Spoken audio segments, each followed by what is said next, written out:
Tonight, we explore the conjunction of the spheres, that cosmic cataclysm that shattered reality itself and forged the world we know from the fragments of 1,000 broken dimensions.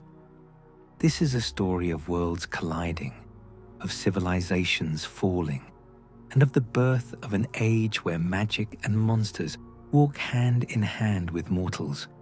So close your eyes if you wish.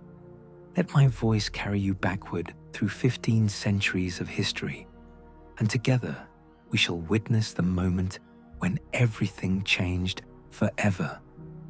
Chapter 1. The World Before.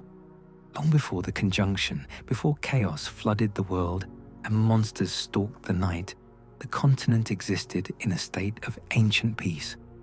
The world was younger then, quieter, inhabited only by those who had always called it home or those who had arrived in ages long past. To understand what was lost, we must first understand what once was. In those days, before the spheres aligned and reality itself trembled, the gnomes were the first. Small in stature, but immense in their knowledge of the earth, these diminutive folk were the original children of the continent, the only sentient race to have truly evolved upon this world. They knew the secrets of the soil, the language of growing things, the hidden pathways through stone and root. In those primordial times, the gnomes cultivated their gardens and built their hidden cities deep within the earth, where the roots of ancient trees became the pillars of their halls. They were masters of herb lore and quiet magic, living in harmony with a world that knew no greater threats than the changing of seasons and the slow erosion of mountains. Then came the dwarves, arriving from realms unknown some 2,000 to 3,000 years, before the conjunction would tear reality asunder. These stout and sturdy people, evolutionary cousins to the gnomes, brought with them the knowledge of metal and stone, of forge fires and deep mining. Yet theirs was not a conquest. The dwarves arrived without malice, without armies or ambitions of domination. They simply came, and they settled, and they built. The gnomes, recognizing kindred spirits in these sturdy folk, welcomed them. Together, these two races flourished, establishing great cities that would endure even into the present age. Mahakam rose in the mountains, its halls carved from living stone, its forges burning with eternal flame. Tir Tokner emerged as a center of learning and craft, where gnomish herb lore merged with dwarven metalwork to create wonders now long forgotten. For perhaps a millennium, the continent knew only gnomes and dwarves. It was a slower world then, measured not in the frantic heartbeats of short-lived humans, but in the patient breathing of mountains and the deep rhythms of the earth. Conflicts were rare and minor. Resources were plentiful. The monsters that roamed the wilderness were native beasts, creatures that belonged to this world, predictable and manageable. The seasons turned, the years flowed like water over stone, and in their halls and gardens, the elder folk lived in a peace that would, in retrospect, seem impossibly distant, impossibly fragile. The elves arrived approximately 1,000 years before the conjunction, sailing in white ships across the vast Western Ocean. From what distant shores they departed remains a matter of scholarly debate. Some believe they came from another continent, far across the western seas. Others whisper that the elven people may have possessed abilities to navigate between worlds even before the conjunction, though such claims remain speculative. Whatever the truth, they arrived as immigrants to a land that was not originally theirs, sailing up the great rivers that would come to be known as the Pontar and the Yaruga. The elves called themselves the Ernsider, and they were magnificent, tall and graceful, possessed of an immortal beauty that neither age nor hardship could diminish. They brought with them knowledge of magic far beyond anything the gnomes or dwarves had achieved. They could manipulate the forces of nature itself, bend reality to their will, perceive truths hidden from mortal eyes. They were scholars and artists, warriors and sages, and they possessed a confidence born of centuries of accumulated wisdom.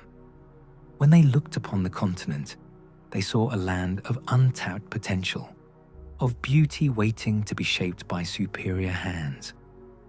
The arrival of the elves was not peaceful. Unlike the dwarves, who had integrated themselves with minimal conflict, the Ernsider came with a sense of manifest destiny. They viewed themselves as inherently superior to the other races, and they acted upon that belief with the certainty of those who have never known defeat.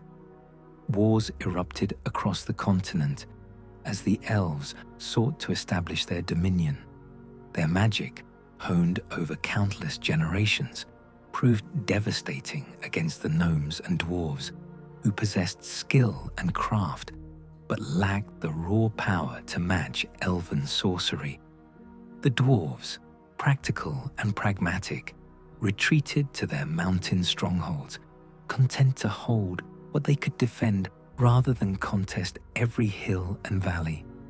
The gnomes, peaceful by nature, withdrew even further, vanishing into their secret places, their numbers dwindling, their once prominent role in the world fading into legend.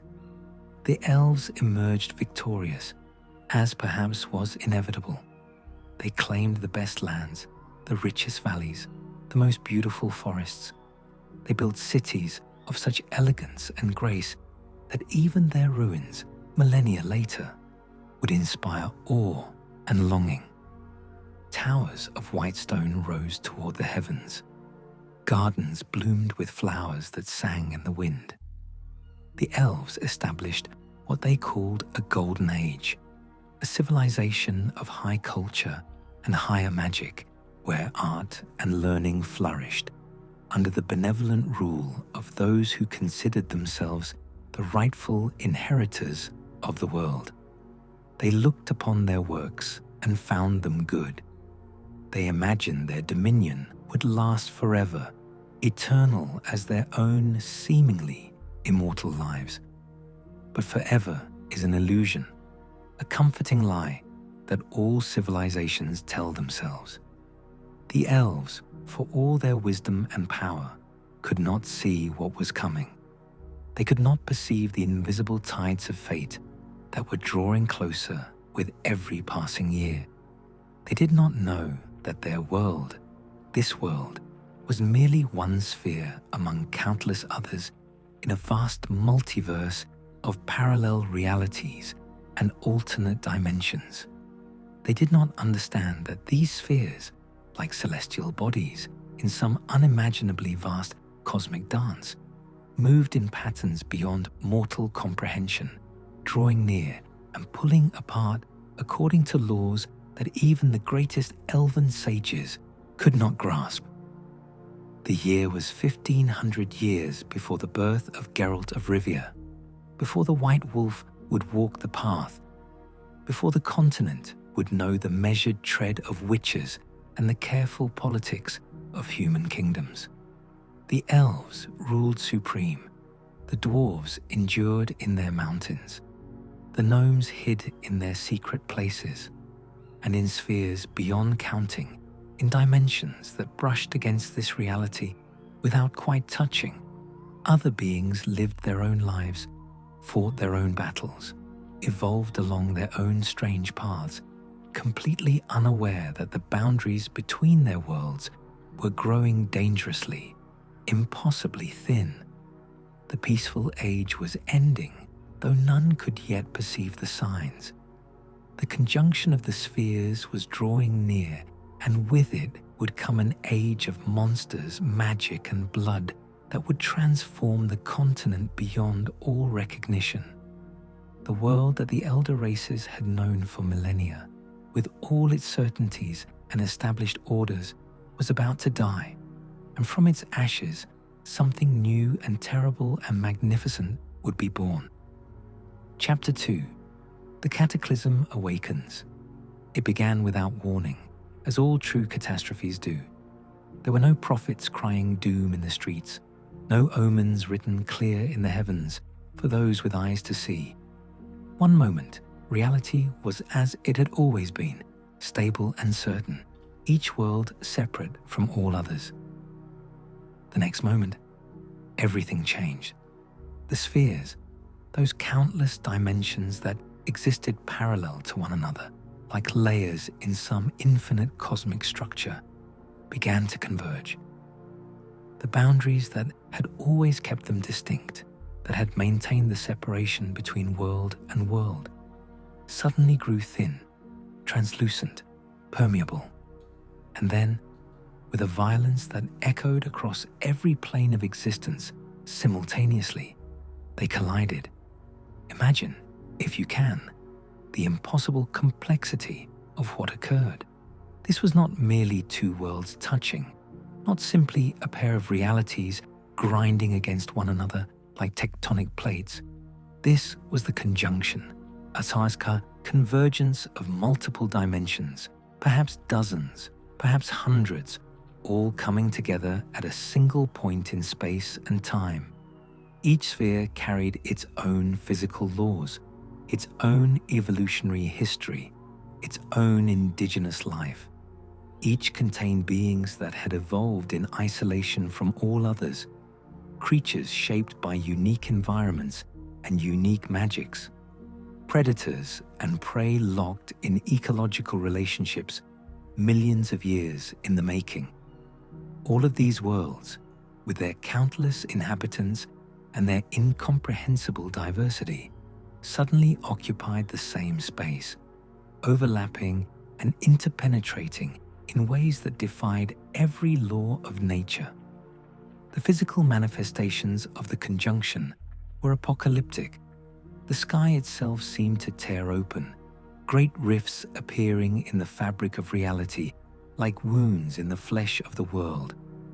Through these dimensional breaches, one could glimpse other realms, alien landscapes lit by strange suns, cities built according to geometries that hurt to perceive, vast wildernesses inhabited by things that should not exist. The air became thick with energies that had no business existing in material form. Colors that had no names appeared in the heavens. Sounds that were not truly sounds reverberated through stone and flesh alike. The ground beneath the feet of the elder races trembled and buckled, not from seismic activity, but from the fundamental restructuring of reality itself. For those who lived through those first terrible moments, the experience must have been utterly incomprehensible. The elves, despite all their magical knowledge and their supposed wisdom, had no framework for understanding what was happening. Their spells and wards, designed to function according to the laws of their native reality, suddenly behaved in unpredictable ways or failed entirely as those laws became scrambled with the rules of other dimensions. The dwarves, practical and stolid, found their strongholds offering no true protection when the walls between worlds had become meaningless. The gnomes, hidden in their secret places, discovered that secrecy meant nothing when nowhere was truly separate from everywhere else. And through the rifts, through those tears in the fabric of existence, came the refugees and the invaders, the lost and the hungry, beings from 1,000 different spheres, all deposited without ceremony or explanation onto the continent. Some came alone, displaced individuals torn from their native worlds and cast into this strange new reality. Others arrived in groups, entire communities that had been in the wrong place when their dimension intersected with this one. Still others came deliberately, predators following the scent of prey across dimensional boundaries, or explorers seized by hunger to claim new territories in this suddenly accessible realm. The monsters were the first to make their presence felt, or perhaps they were simply the most immediately threatening, and thus the first to be noticed. Creatures that existed in nightmares and in the fevered visions of madmen suddenly stalked the daylight world. Things that should not have been possible by any natural law prowled the forests and lurked in shadows. Vampires, those impossible beings that drank blood and life and were not truly alive themselves, emerged into a world that had never known their kind. Higher vampires, capable of mimicking human form with perfect fidelity, walking in daylight without harm, nearly impossible to kill by any conventional means. Lesser vampires, twisted bat-like horrors that bore only a mocking resemblance to humanity, creatures of instinct and hunger that descended upon the elder races in shrieking swarms. Ghouls came through the rifts, necrophages that consumed dead flesh and grew stronger with each corpse devoured. Gravers, their even more dangerous cousins, burrowed through soil and stone with equal ease. Bruxi appeared, female vampires of terrible beauty who could seduce and destroy with equal grace. Alps stalked the night, shapeshifters that fed on sleeping victims. Echimaras, cruel and swift, landed blow after devastating blow with claws that could shatter the finest armor. Drowners emerged from the waters, aquatic horrors that dragged unsuspecting victims to watery graves. The bestiary of nightmares spilled forth in an endless tide, and none of the elder races were prepared to face such an onslaught. But it was not only monsters that arrived during the conjunction. Other sentient races, displaced from their own dying or destroyed worlds, found themselves suddenly inhabitants of the continent. The halflings came, small folk not unlike the gnomes, but with their own distinct culture and ways. The Vran appeared, though their kind would not long survive in this new world. The Werewolves manifested, beings whose very name is now nearly forgotten, whose fate in the post-conjunction world remains shrouded in mystery. Each of these races brought their own traditions, their own knowledge, their own desperate need to survive in a reality that was not the one they had known. And then there were the humans, the Dog and the Wasgor people, ancestors of the modern human populations that would come to dominate the continent, arrived not through choice, but through catastrophe. Their own world, wherever and whatever it had been, was destroyed. Some accounts speak of a civilization that had grown too proud, that had depleted its resources and poisoned its environment beyond recovery. Other tales suggest a world torn apart by wars that escalated beyond all control or reason. Whatever the cause, the result was the same. The human sphere was dying or dead, and when the conjunction occurred, when the walls between worlds became permeable, the survivors of humanity fled through whatever passages they could find, desperate refugees seeking any haven that might offer a chance at survival.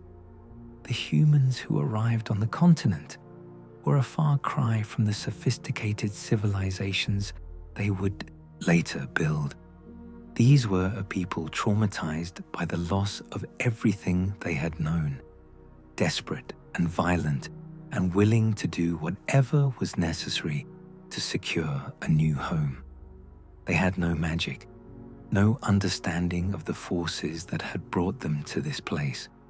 They possessed only their cunning, their adaptability, their capacity for violence, and their remarkable ability to reproduce quickly compared to the longer-lived elder races. They were, by the standards of the elves, little better than barbarians, crude primitives barely removed from animal existence. And yet they would prove to be the most successful invaders of all, the ones who would ultimately claim dominion over the continent and reshape it according to their own vision. The conjunction itself lasted for an indeterminate period. Time became unreliable during those chaotic days and nights, flowing differently in different locations, accelerating and slowing according to no predictable pattern. Some survivors later claimed the worst of it lasted only days, while others insisted it continued for years. The truth was likely that the intensity of the phenomenon varied by location, with some areas experiencing more severe dimensional instability than others. In certain places, the barriers between worlds remained dangerously thin for extended periods, allowing continued migration of creatures and refugees long after the initial catastrophe. Other regions stabilized more quickly, the rifts sealing themselves as the spheres completed their alignment and began to separate once more. But eventually, inevitably, the conjunction came to an end. The spheres, having achieved their maximum convergence, began to drift apart once more, returning to their separate existences. The rifts in reality sealed themselves, one by one, as the walls between dimensions reasserted themselves. The sky returned to its normal appearance, though it seemed somehow different now, as if tainted by the memory of what it had briefly revealed. The ground grew stable again, though the landscapes had been irrevocably altered. Forests burned away or transformed, rivers redirected into new channels, entire mountain ranges shifted from their original positions. The energies that had flooded the world began to settle into new patterns, finding equilibrium in this transformed reality. And when the chaos finally subsided, when the dimensional storm had passed and the survivors could finally take stock of what remained, they found themselves inhabitants of a profoundly different world. The old order, with its clear hierarchies and its sense of permanence, was gone. In its place was a chaotic mixing of races and creatures, all struggling to survive, all competing for the same resources, all fighting to establish or maintain their place in a reality that had been fundamentally restructured. The age of peace, if it had ever truly existed, was over. The age of monsters had begun, and nothing would ever be the same again. Chapter 3. The Arrival of Strangers. In the immediate aftermath of the conjunction, as the dimensional wounds slowly healed and the worst of the reality storm subsided, the true scope of the catastrophe became apparent. The continent, which had supported perhaps millions of inhabitants across its varied landscapes, now found itself host to countless new arrivals, beings from dozens, if not hundreds of different spheres, all deposited without warning or preparation into an environment that was not their own. It was, as one Witcher screenwriter would later describe it, essentially a massive refugee situation, a humanitarian crisis on a scale that defied comprehension. The humans emerged from the conjunction as perhaps the most desperate and dangerous of all the refugees. They had lost everything.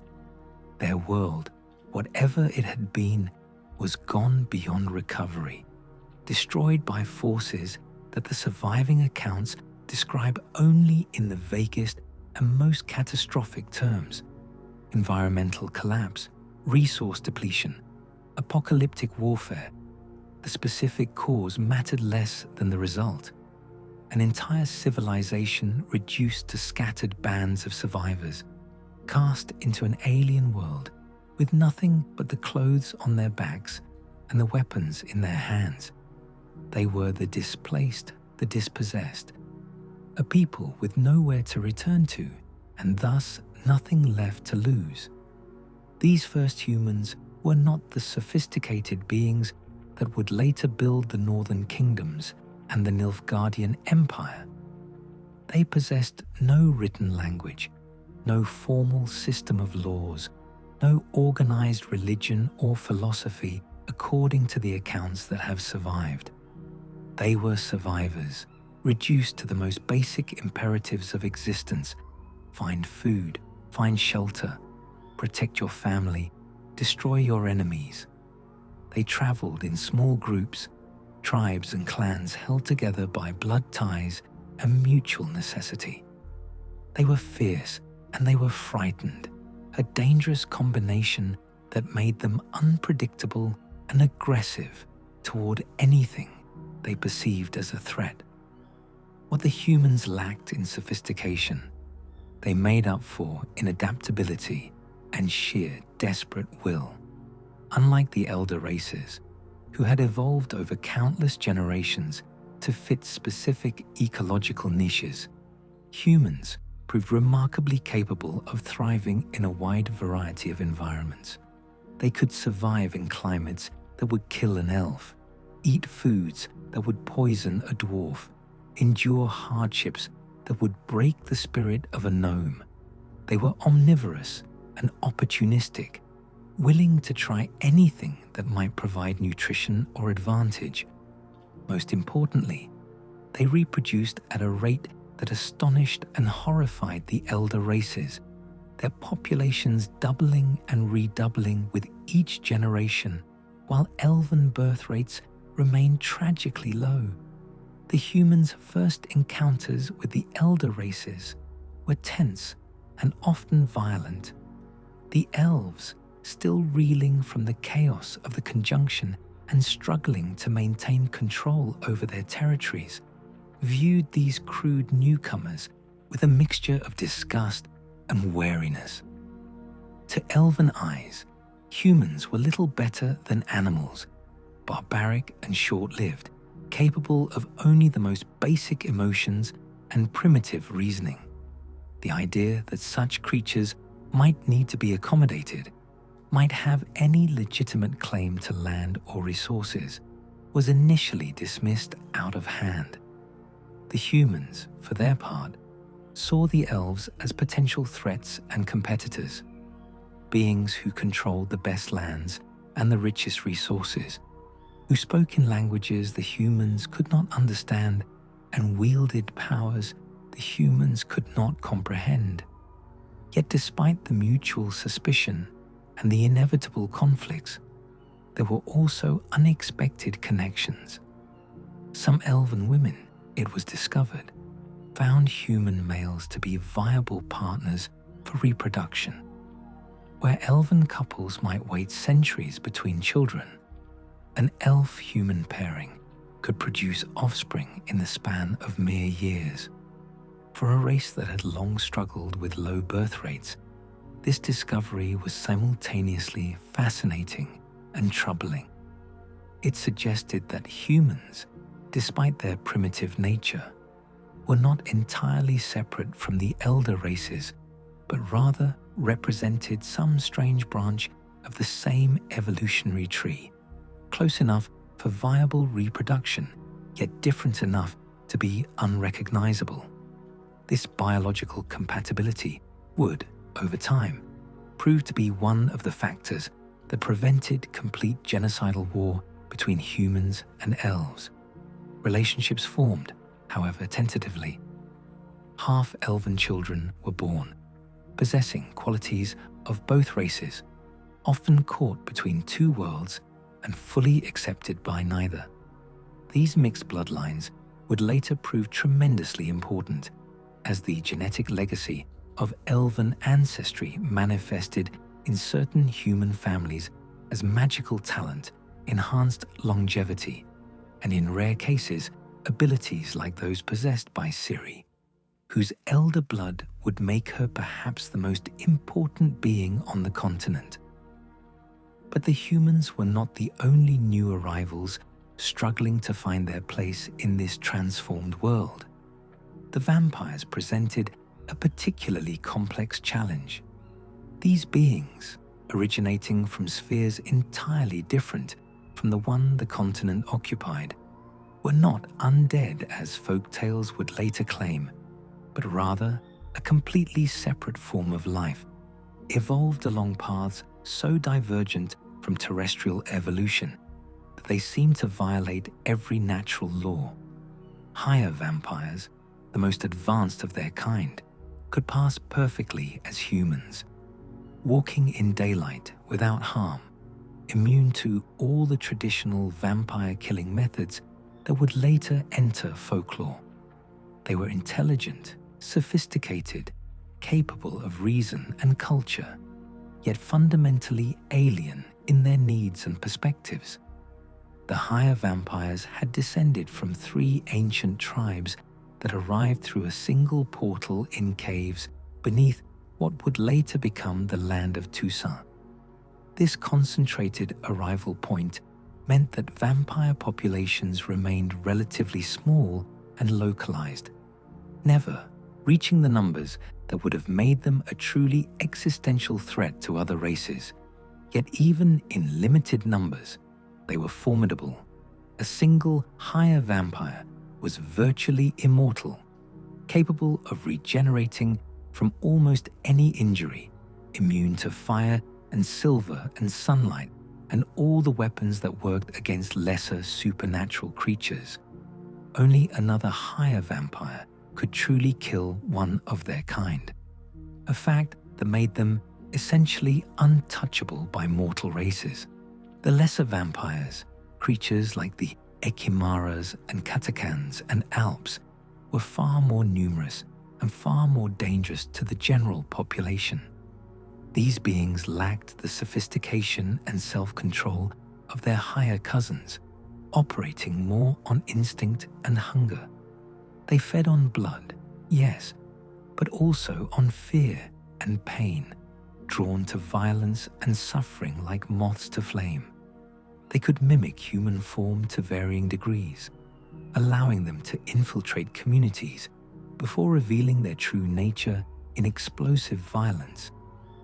They were the source of countless folk tales and warnings, the monsters that parents invoked to frighten children into good behavior, the shadows that lurked at the edges of firelight and preyed on the unwary. Beyond the vampires came a bewildering array of other post-conjunction creatures, each more impossible than the last. Ghouls and graveres, necrophages that should not exist according to any natural ecology. Creatures that fed exclusively on dead flesh, yet possessed enough intelligence to be dangerous in combat. These beings had no natural niche in the continent's ecosystem, no role in any food web or natural cycle. They were pure invasive species, predators without natural predators, proliferating wherever death and decay could be found. In a world suddenly beset by violence and mass casualty events, they found ideal conditions for population growth, their numbers swelling with each battlefield, each plague, each burned village. Bruxae stalked the night, female vampires of terrible beauty who could manipulate dreams and bend human will to their purposes. They sang in their own language, songs that were described as simultaneously silent, shrill, and sickening, melodies that could reshape reality on a small scale, turn nightmares into waking experience, drive strong men to madness or servitude.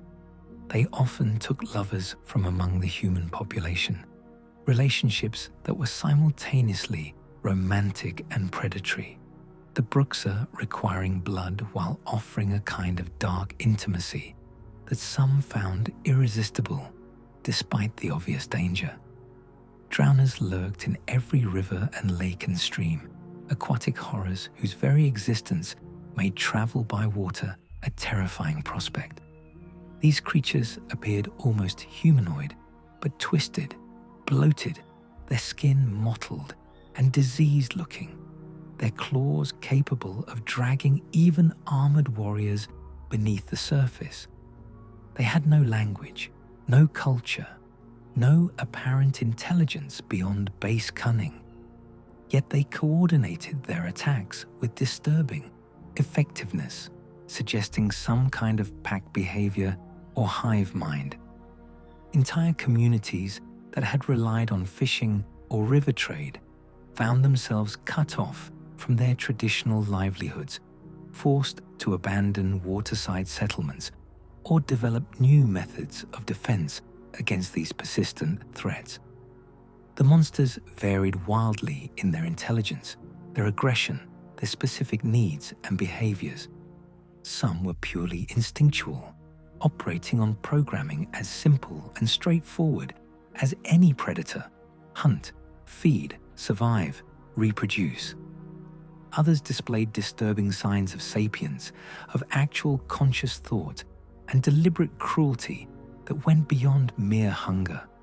Still others seemed capable of coexistence, willing to avoid contact with other sentient races if left unmolested, content to carve out their own territories and live according to their own strange customs.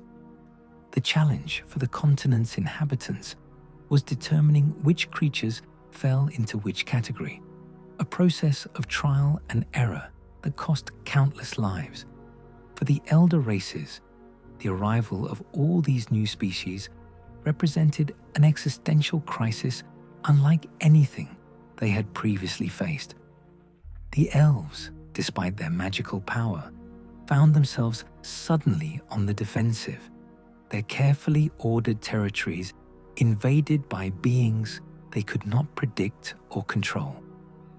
The dwarves retreated deeper into their mountain strongholds, fortifying their holds against threats that could come from above, below, or through dimensional spaces that had no business existing. The gnomes, already diminished and hiding, became even more reclusive, their numbers dwindling as they struggled to adapt to a world that had become exponentially more dangerous. Yet amid all this chaos and violence, there were also unexpected alliances and strange partnerships. Some of the more intelligent monsters proved willing to negotiate, to establish territories and boundaries, to trade for goods they needed rather than simply taking by force.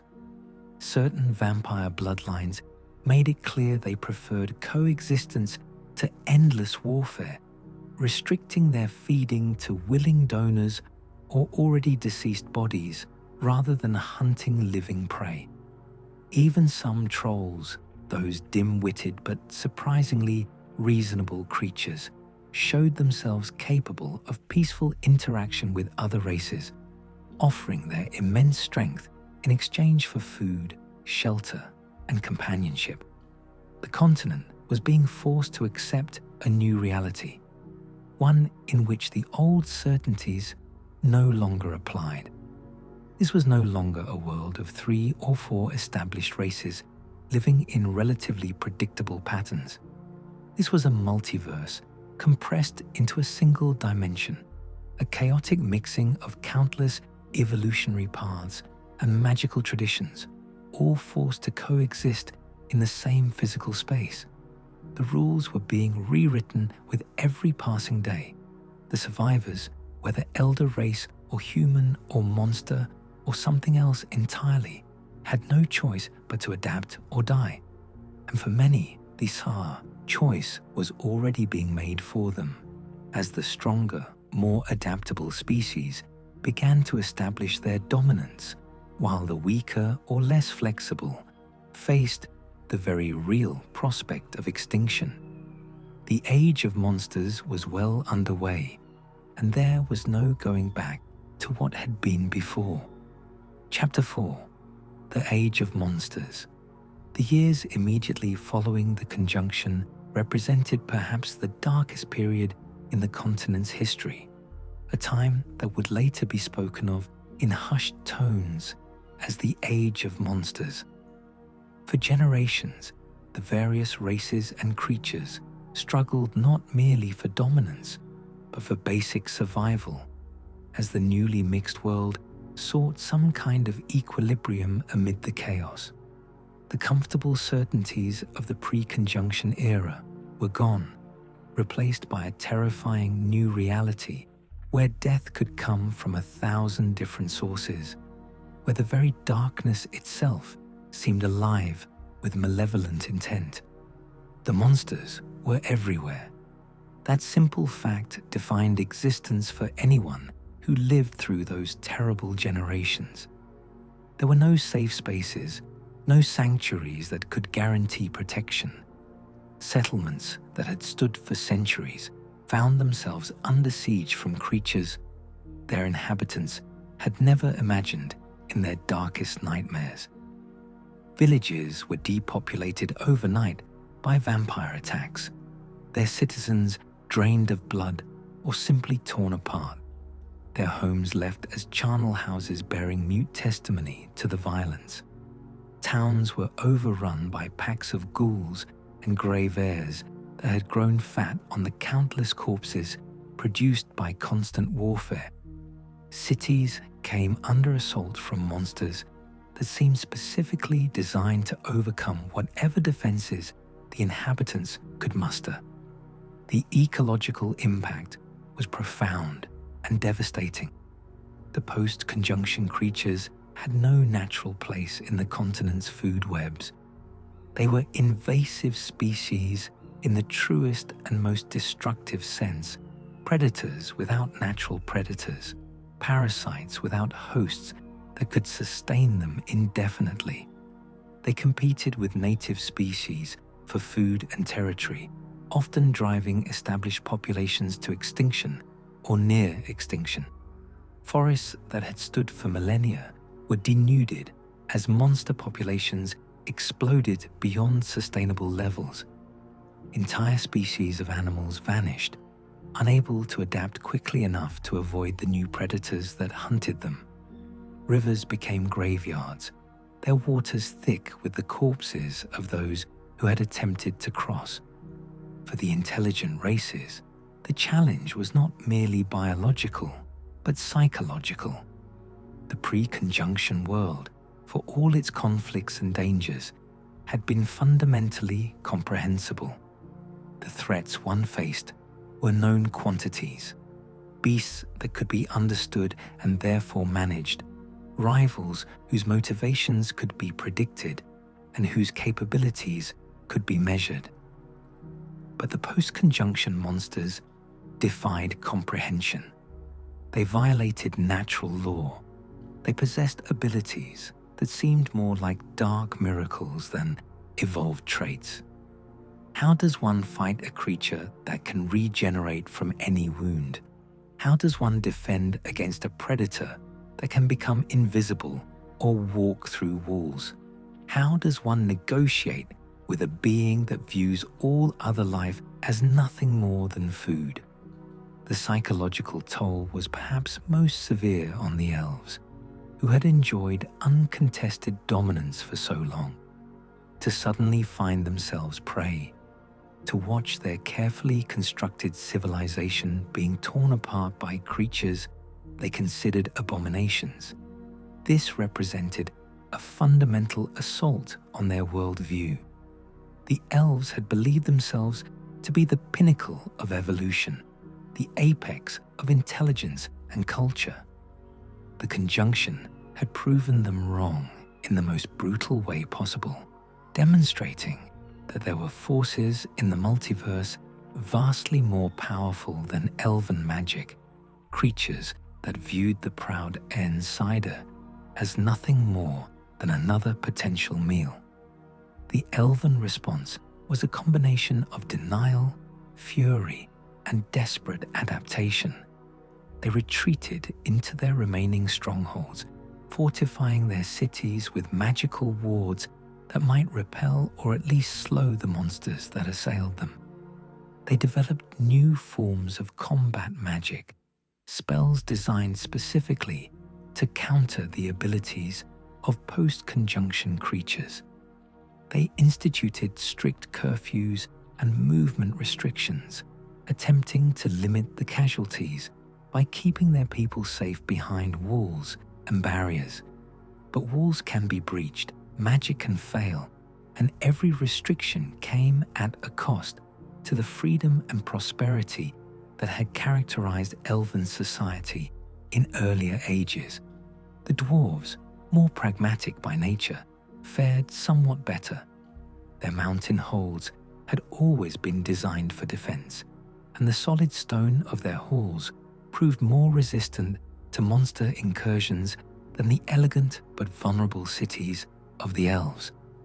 The dwarves fortified their entrances, established kill zones where they could use their superior craftsmanship in weapons and armor to maximum advantage, and simply dug deeper when necessary, creating layered defenses that could withstand sustained assault.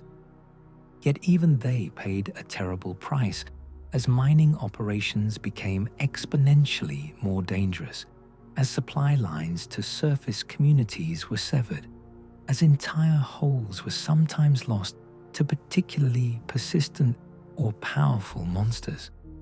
The gnomes, smallest and most vulnerable of the elder races, suffered catastrophically. Their gardens were destroyed, their hidden cities discovered and invaded, their peaceful nature making them poor equipped for the violence that had become everyday reality.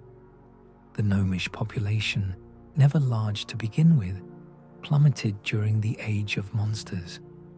Entire communities vanished without trace, their fate unknown, their knowledge and culture lost forever. The few survivors became even more reclusive, retreating into such deep hiding that many believed the entire race had gone extinct, a rumor that the remaining gnomes did nothing to contradict, preferring the safety of being forgotten. The halflings, newly arrived through the conjunction and possessing neither great magic nor particular skill at arms, survived through a combination of luck, cunning, and an almost supernatural ability to make themselves useful to more powerful races. They became merchants and middlemen, facilitators of trade between communities that might not trust each other enough to meet directly. They established themselves in the spaces between territories, in buffer zones that belonged to no one race, where their neutrality and practical skills made them valuable enough to protect. It was a precarious existence, but it was existence, and that was no small achievement in those dark years. The humans, meanwhile, were learning. Despite arriving as primitive refugees, despite lacking magic or the accumulated wisdom of millennia, despite their short lifespans and apparent fragility, humans proved to be remarkable survivors.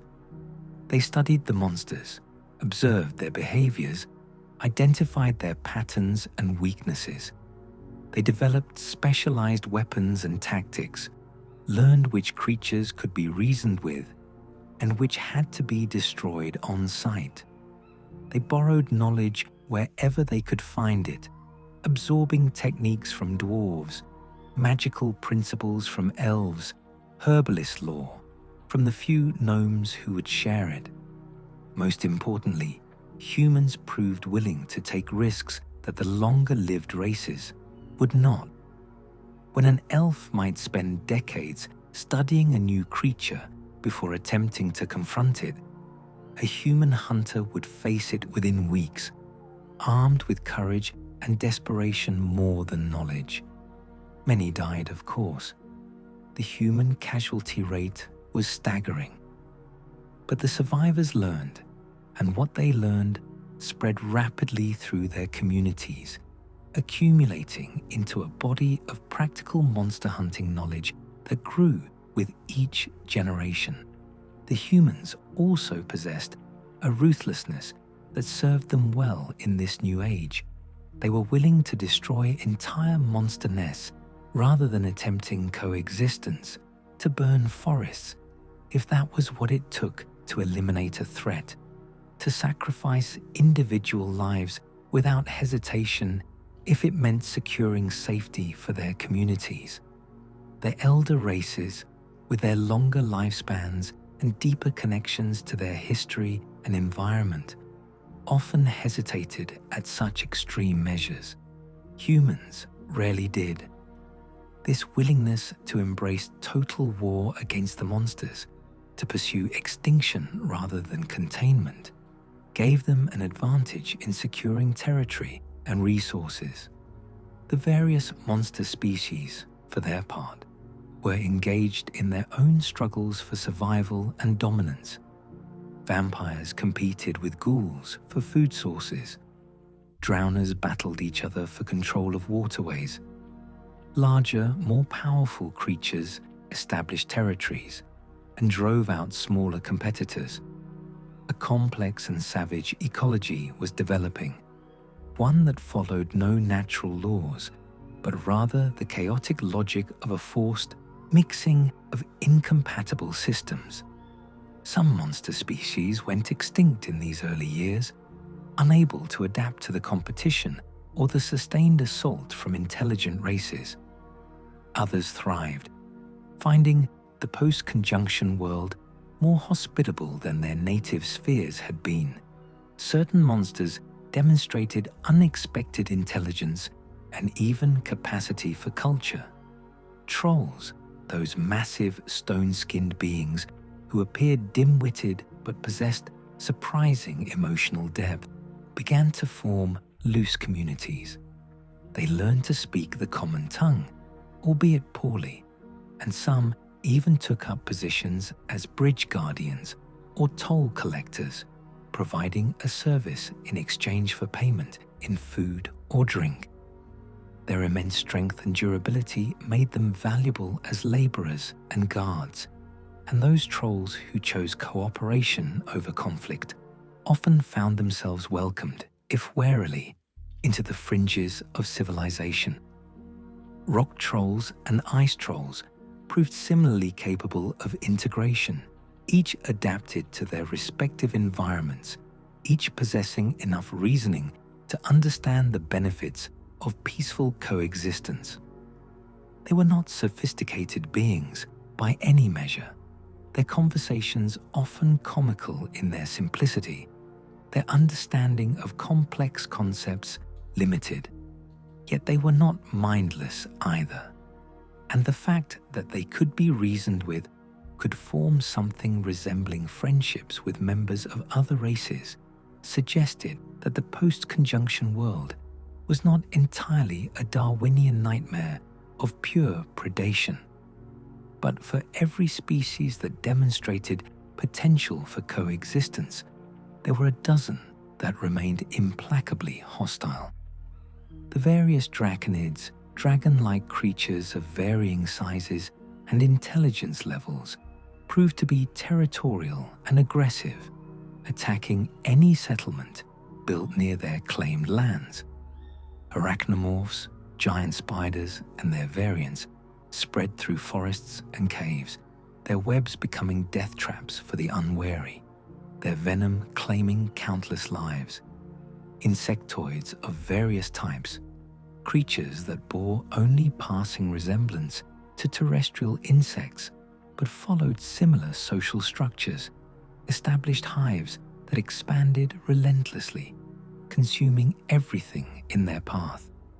The cursed ones presented a particular challenge, as these were often not separate species, but rather transformed members of intelligent races. Werewolves appeared during this era, though their origins remained mysterious. Were they natives of some other sphere, or were they the result of some curse or disease that had crossed over during the conjunction? The answer varied depending on who one asked, but the result was the same. Beings that appeared human most of the time, but transformed into savage wolf-like monsters during the full moon, retaining human intelligence while gaining animal strength and bloodlust. They often could not control their transformations or their actions while transformed, making them tragic figures who posed lethal danger to their own communities. Leshens emerged from the deep forests, ancient-seeming entities that appeared to be protectors or embodiments of nature itself. These towering, antlered creatures controlled lesser beasts and could manipulate plants and animals within their territories. They were territorial and dangerous, but not purely evil, operating according to their own alien logic about balance and protection. Some communities learned to appease the Leshens in their regions, making offerings and avoiding certain sacred groves. Others chose to battle them, with mixed success, for the Leshens were formidable opponents, and their deaths often seemed to affect the surrounding forest in unpredictable ways. The Age of Monsters was not merely a time of physical danger, but also of profound social disruption. The constant threat reshaped every aspect of life on the continent. Communities that had been open became fortified. Trade routes that had been safe required armed escorts. Professions that had been peaceful became militarized. Everyone, regardless of their natural inclination or prior training, had to become at least minimally capable of defending themselves. Children learned to fight almost before they learned to read. The elderly, rather than being respected for their wisdom, often became burdens that communities struggled to protect. The very concepts of childhood and old age were compressed, as people lived with the constant awareness that death could come at any moment from 100 different sources. Art and culture suffered tremendously during this period. The elves, who had produced works of sublime beauty in the pre-conjunction era, found themselves with neither the time nor the resources nor the peace of mind to create.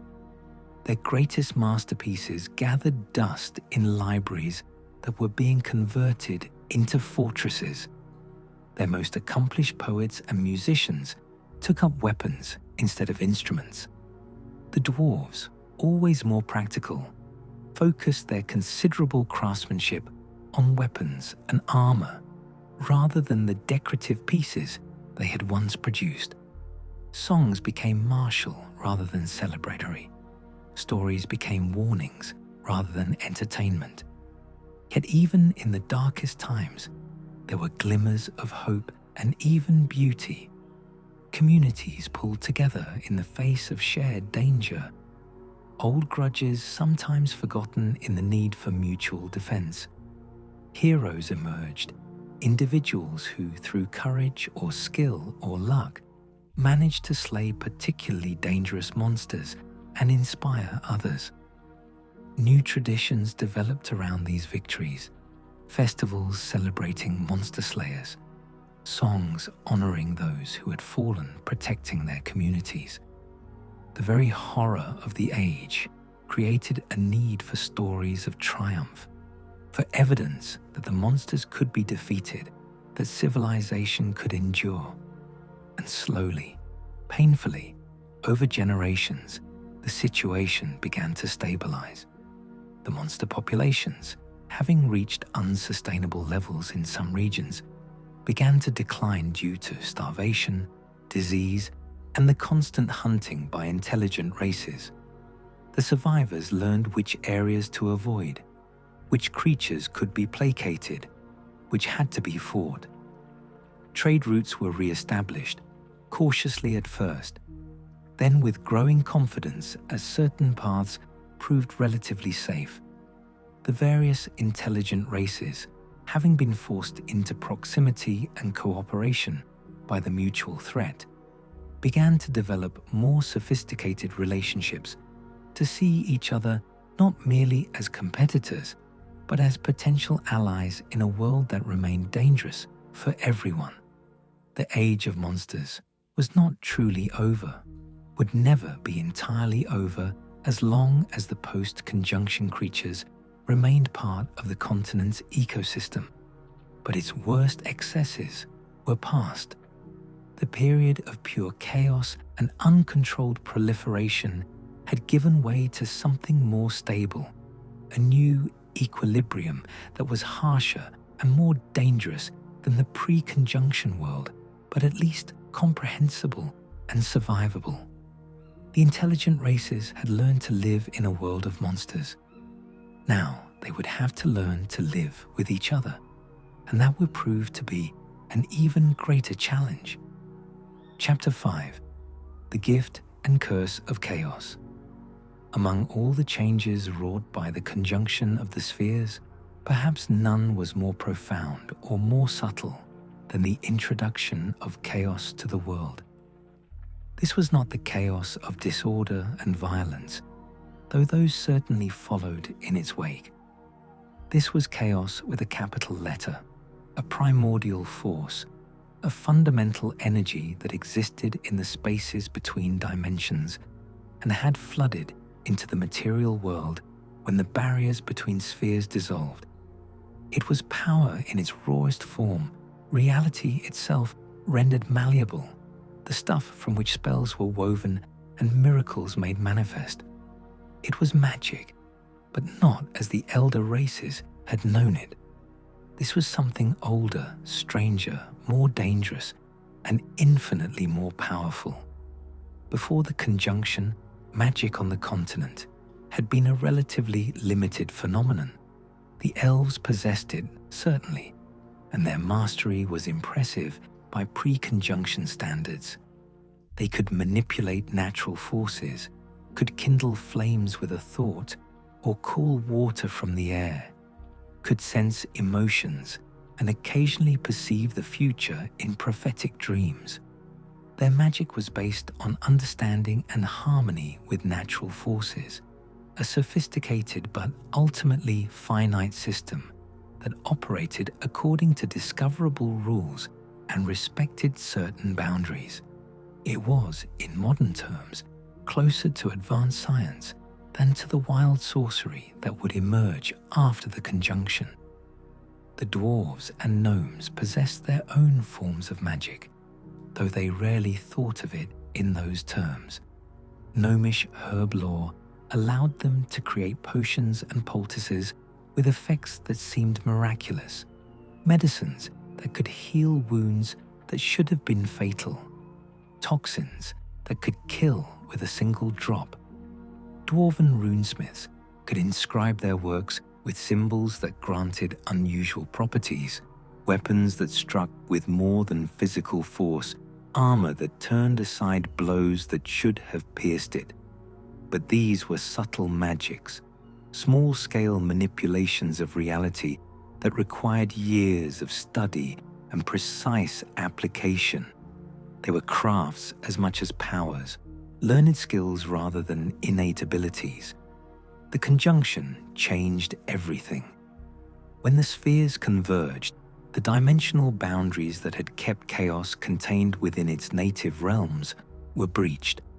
For the first time, raw chaos energy flooded into the material world in massive quantities, saturating the very fabric of reality. It seeped into soil and stone, into water and air, into the bodies of every living thing.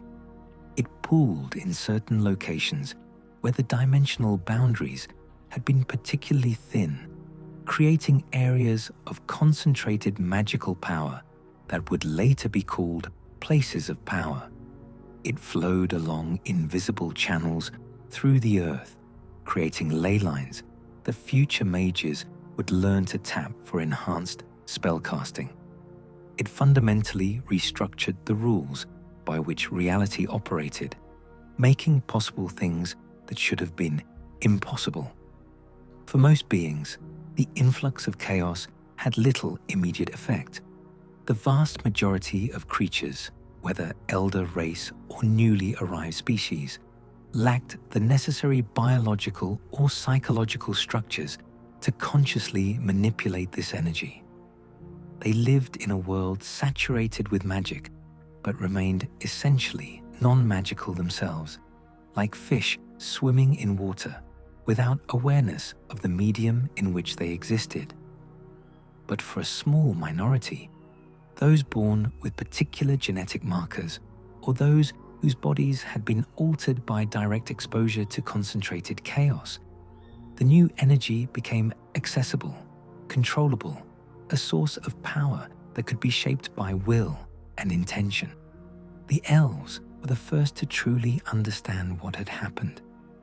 Their existing magical traditions gave them a framework for comprehending the new energy, and their long lifespans allowed them to study it over extended periods.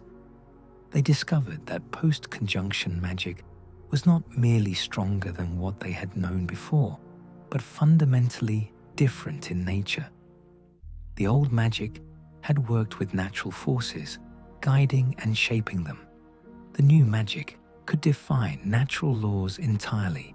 It could create matter from nothing, could transmute one substance into another, could reach across vast distances instantaneously, could even, in the hands of the most talented practitioners, manipulate time itself on a small scale. The elven mages, those individuals born with the talent to consciously wield chaos, began to explore the limits of this new power. They developed the foundational techniques of true sorcery, learning to draw chaos energy from their surroundings and channel it through their bodies, shaping it with focused intent into specific effects. They discovered the importance of gestures and incantations, physical and verbal structures that helped focus the mind and direct the energy. They learned about the dangers of overchannel, the risk of drawing too much chaos too quickly, and suffering physical harm from the strain. They established the basic principles that would govern spellcasting for centuries to come. But the elves made a critical mistake. In their arrogance, in their certainty of their own superiority, they failed to recognize that they were not the only ones capable of learning this new art. The humans, those primitive refugees whom the elves dismissed as barely intelligent, possessed something the elves did not: desperation combined with adaptability. Humans needed every advantage they could find if they were to survive in this hostile new world. When they observed elven mages wielding the power of chaos, when they saw what such power could accomplish, they became determined to acquire it for themselves.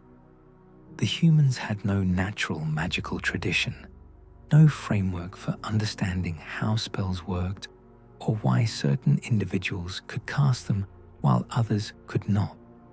But they had observation skills honed by generations of survival pressure, and they had an unmatched talent for copying and adapting what they saw.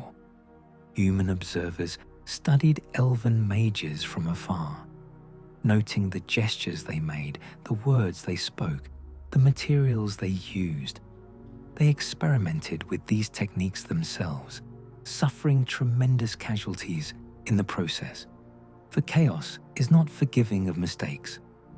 A mispronounced word, an imprecise gesture, a momentary lapse in concentration could result in magical backlash that killed or maimed the practitioner. Yet some humans succeeded.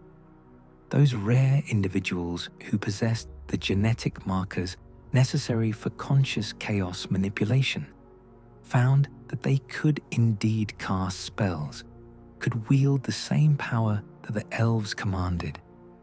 Their technique was cruder, their understanding more limited, their control less refined, but raw power cared little for sophistication.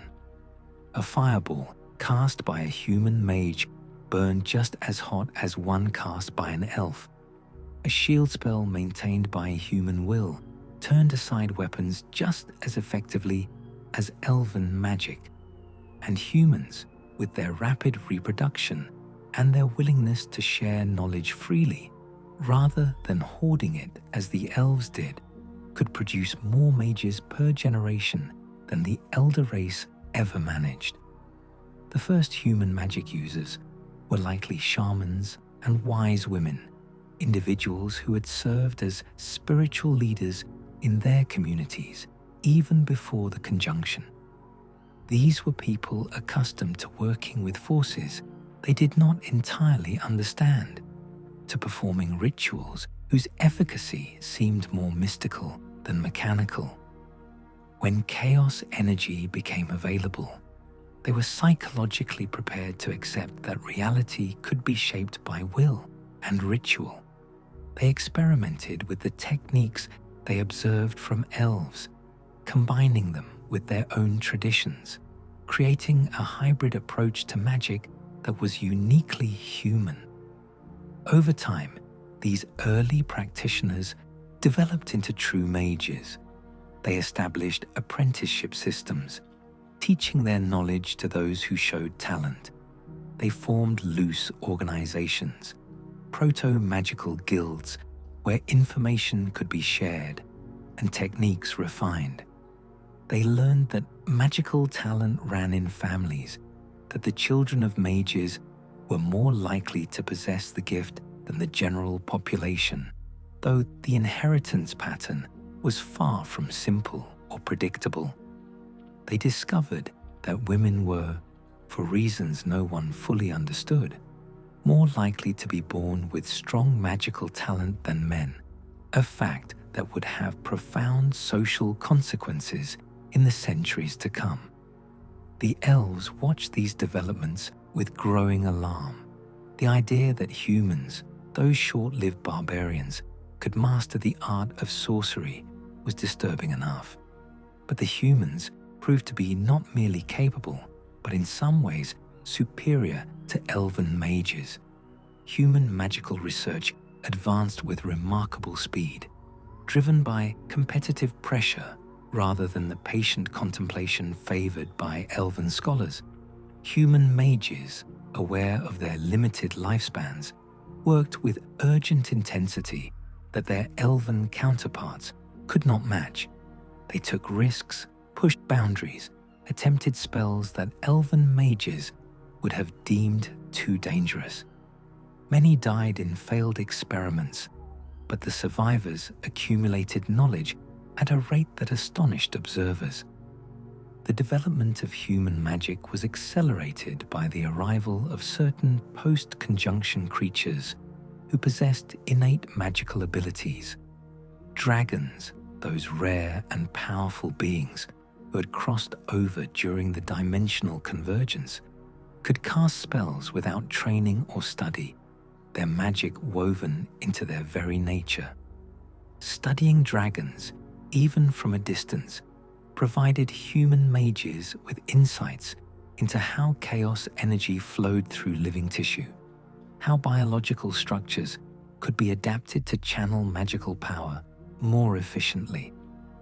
Similarly, certain vampires demonstrated magical talents that differed from conventional spellcasting, suggesting alternative approaches to manipulating reality.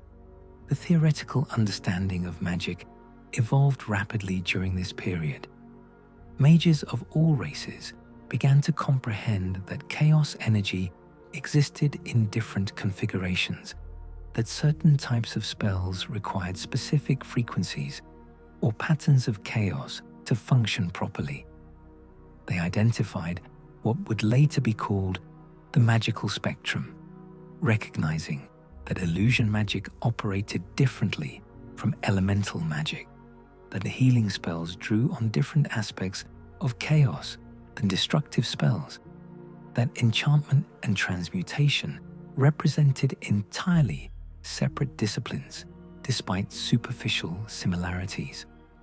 One of the most important discoveries was the concept of magical signs. simplified spells that could be cast with minimal preparation, requiring only a specific hand gesture, rather than the lengthy incantations and complex rituals necessary for more powerful magic. The elves had developed early versions of these, but it was human ingenuity that truly perfected the concept. Signs became essential tools for any practitioner, quick defensive or offensive options that could be deployed in combat situations where there was no time for conventional spellcasting. The 5 core signs that would later be taught to witches, Ard, Igni, Erden, Quen, and Axii, were refined during this era, simplified from more complex spells into forms that even non-mages could potentially learn to use with sufficient training.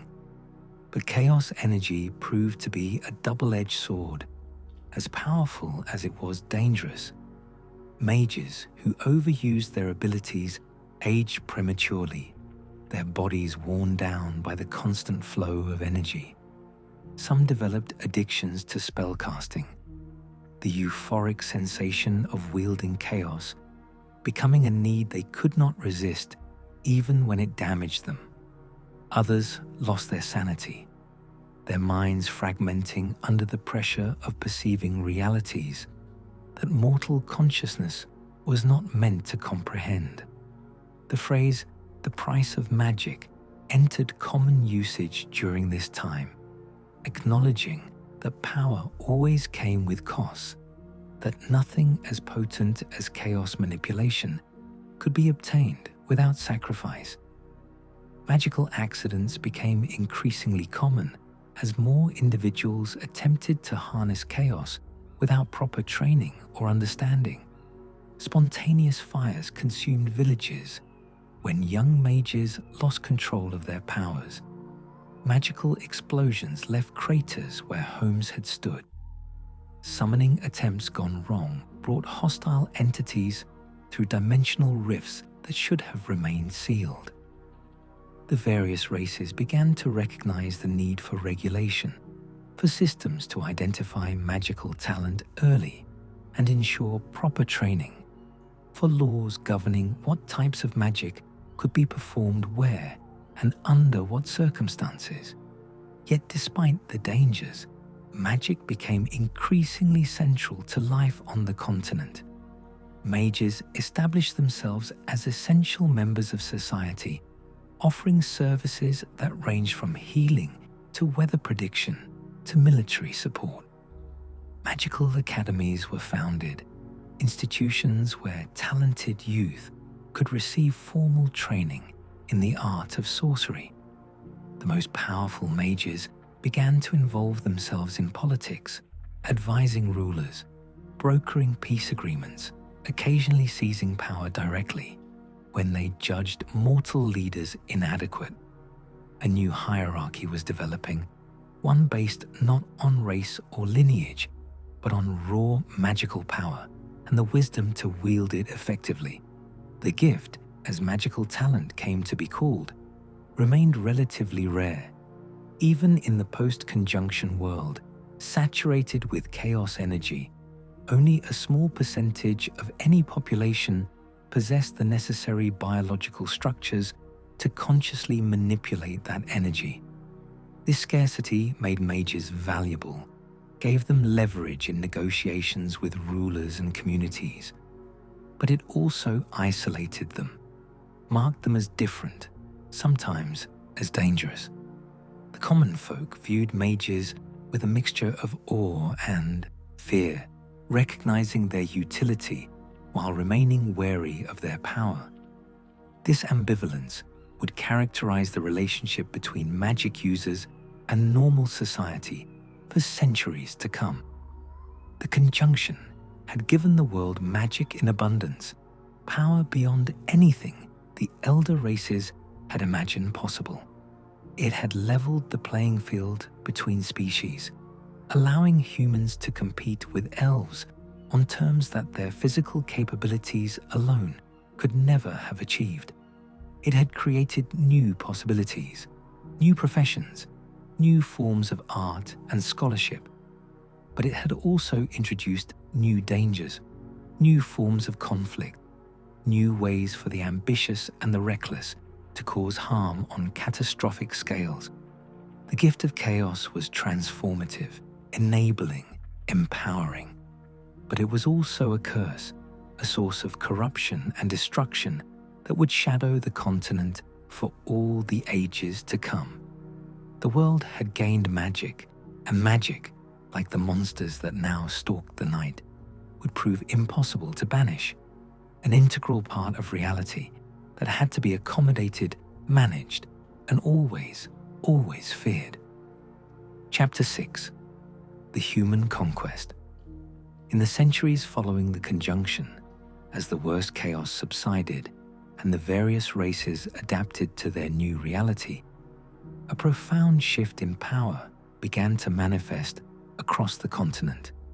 The humans, those primitive refugees who had arrived as the weakest and most vulnerable of all the new species, steadily accumulated strength, territory, and political organization. What began as a desperate struggle for survival gradually transformed into an inexorable conquest as humanity leveraged its unique advantages to claim dominion over lands that had belonged to the elder races for millennia. This was not a planned campaign or a coordinated invasion, but rather an organic process driven by biological and social factors that the elder races recognized too late to effectively counter. The primary advantage humans possessed was demographic. While elven couples might produce a single child every few decades if they were fortunate, human women could bear children annually during their fertile years. The human population, starting from relatively small numbers, doubled and redoubled with each generation, expanding exponentially in a way that the longer-lived races simply could not match. Within 200 years of the conjunction, humans had achieved population parity with the elves. Within 400 years, they outnumbered the Aen Seder by significant margins. By 600 years post-conjunction, humans were the dominant demographic presence on the continent, their communities spreading like a tide across territories that had once been exclusively elven. This population advantage was compounded by human adaptability. Elves thrived in certain environments, forests and moderate climates where their settlements could exist in harmony with nature. Dwarves required mountains and access to mineral deposits for their craft-based economy.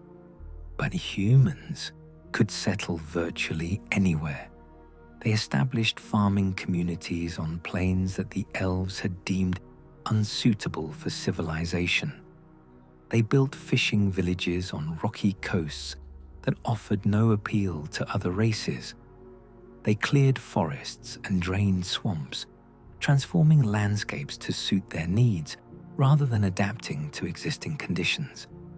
Their omnivorous diet and relatively unspecialized physical form meant they could survive on resources that other races found inadequate or unpalatable. The human approach to agriculture was particularly transformative. While the elves practiced a form of silviculture that worked with existing forests, cultivating but not dramatically altering the landscape, humans embraced intensive farming techniques. They cleared vast tracts of land, planted monoculture crops, domesticated animals on a scale the elder races had never attempted.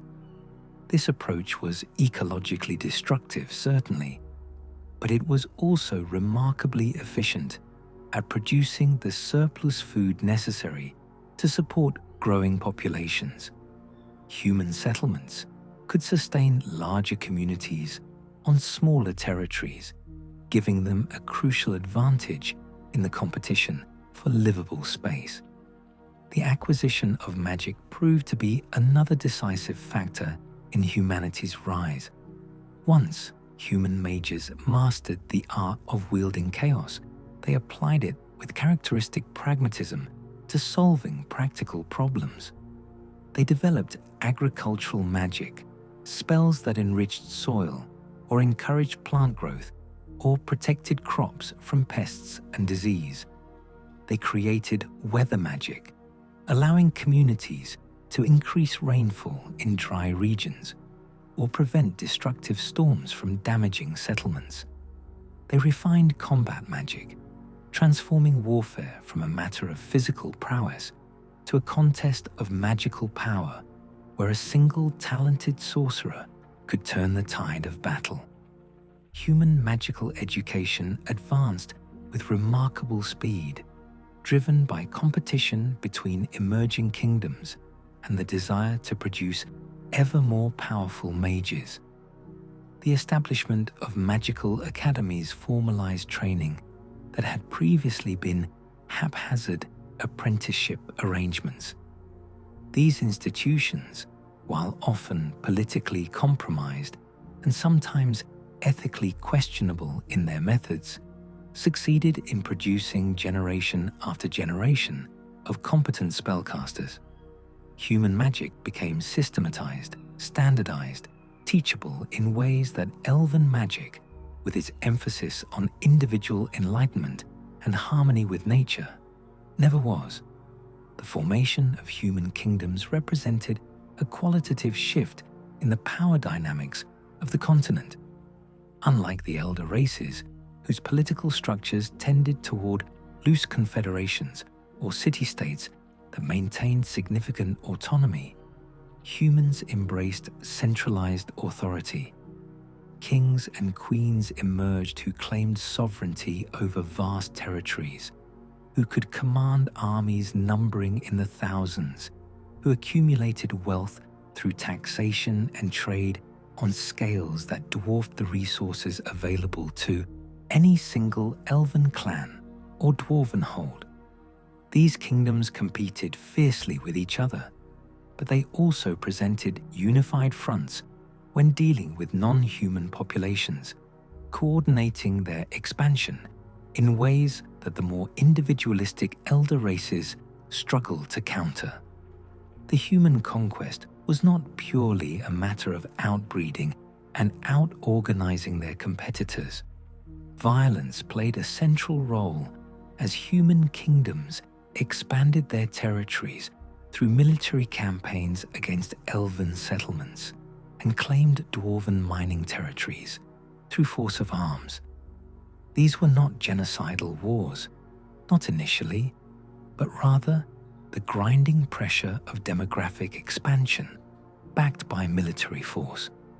Human settlers moved into border regions, established farms and villages, and when elven communities objected to this encroachment, human armies arrived to protect their citizens and enforce their claims.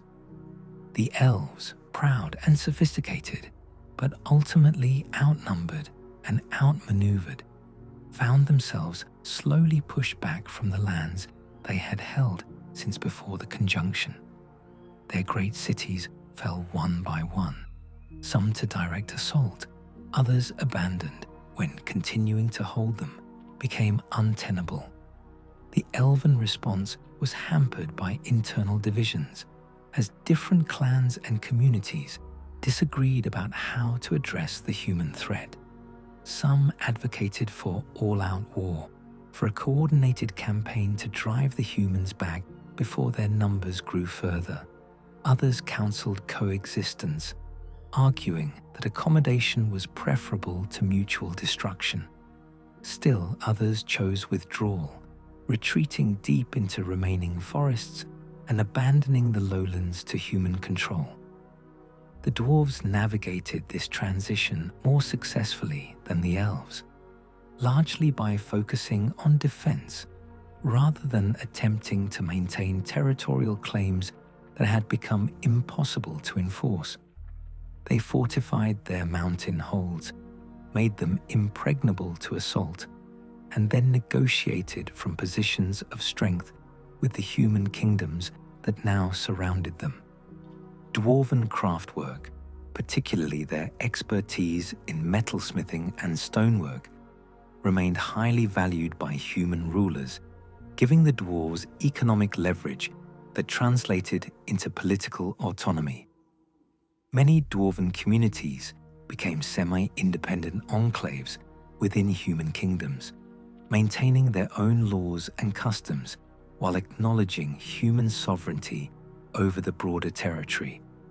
The gnomes, already diminished and hidden, played almost no role in these conflicts. Their strategy of concealment served them well, as human expansion largely passed them by, the conquerors never knowing that ancient gnomish settlements existed beneath lands they now claimed. The halflings, practical as always, accommodated themselves to human rule with minimal resistance, finding that they could prosper as merchants and middlemen in the human-dominated economy that was emerging. Other minor races, those that had survived the Age of Monsters, made similar accommodations or were absorbed into the expanding human civilization. The process of conquest took centuries and was far from linear. There were reversals and victories for non-human forces, periods when it seemed the tide might turn, brief moments when coordinated elven resistance pushed back against human encroachment. But the overall trajectory was clear and ultimately unstoppable. By approximately 1,000 years, post-conjunction, humans had established clear dominance over most of the continent. The great elven cities of the past were ruins or had been rebuilt as human settlements. The vast forests where the Aen Seidr had once reigned had been reduced to scattered groves, the lands between cleared for farming. The dwarves retained their mountains, but little else.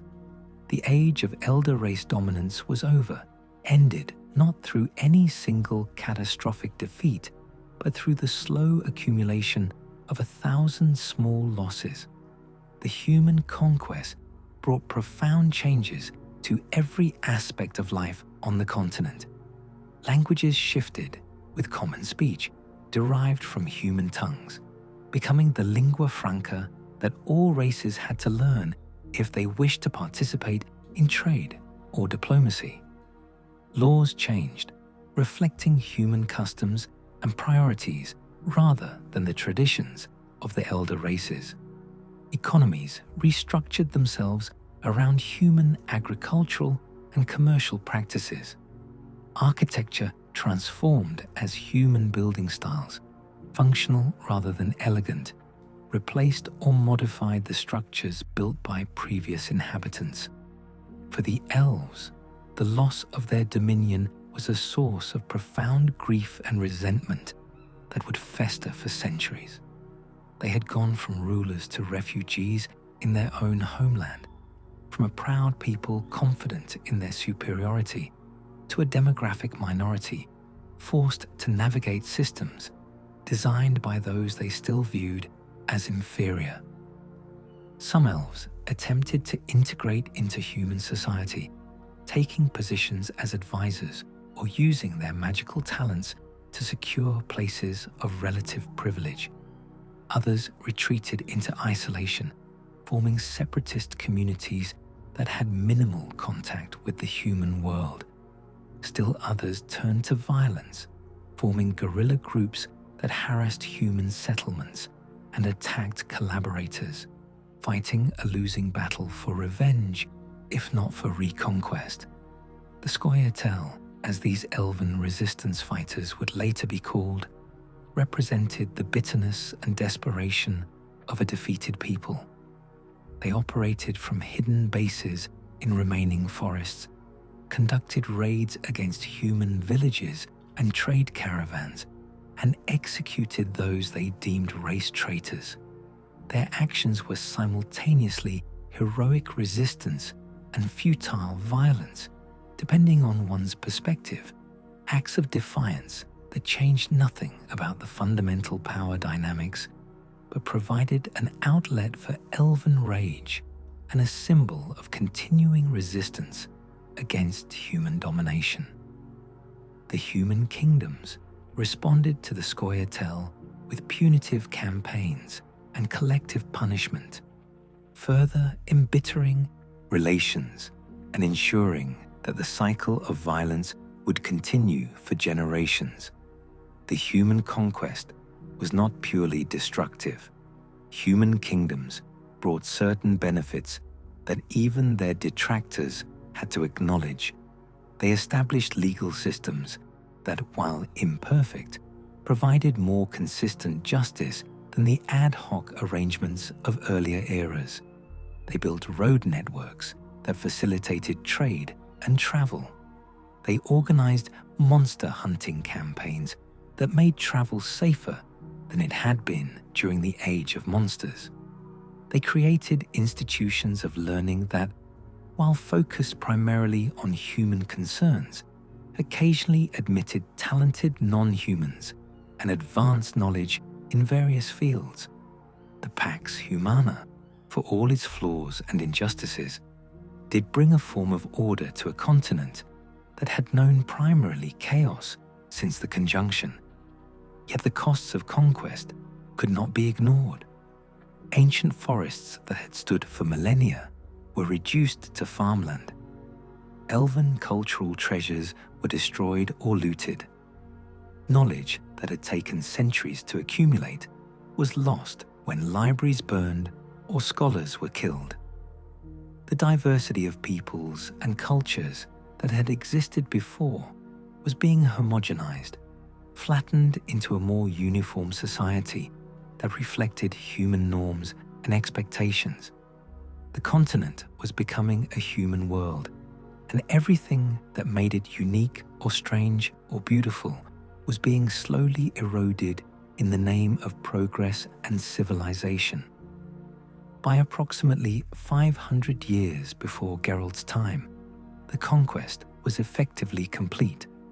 The northern kingdoms had established themselves as the dominant political powers on the continent, their borders delineated, their systems of governance functional, if not always just.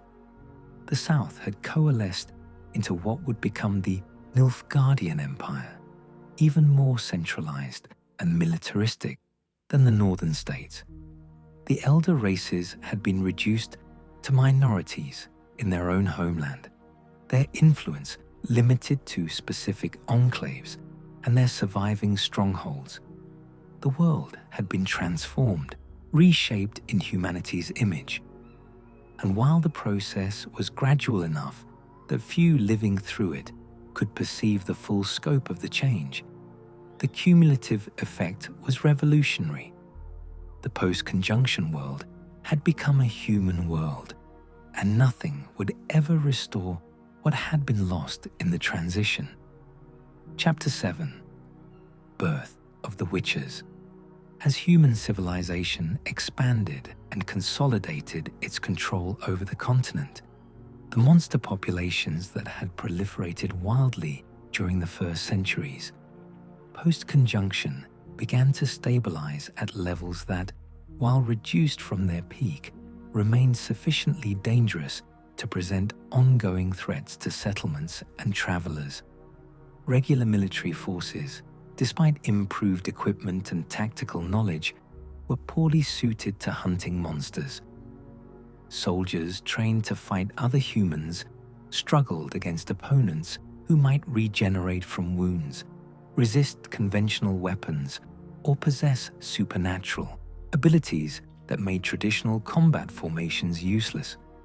The need for specialized monster hunters had become apparent, but the question remained: how to create warriors capable of facing supernatural threats on a regular basis and surviving? The answer came from an unlikely source. Alzur, a human mage whose name would echo through history as both genius and monster, began experimenting with radical methods of human enhancement in the 10th century, working alongside his master, Cosimo Malaspina, and his apprentice, Idaran of Ulivo. Alzur was a man obsessed with pushing boundaries, fascinated by the mutations that chaos energy could induce in living tissue, driven by a vision of creating enhanced humans capable of bridging the gap between normal mortals and the post-conjunction monsters, warriors who could hunt creatures that regular soldiers could not hope to defeat.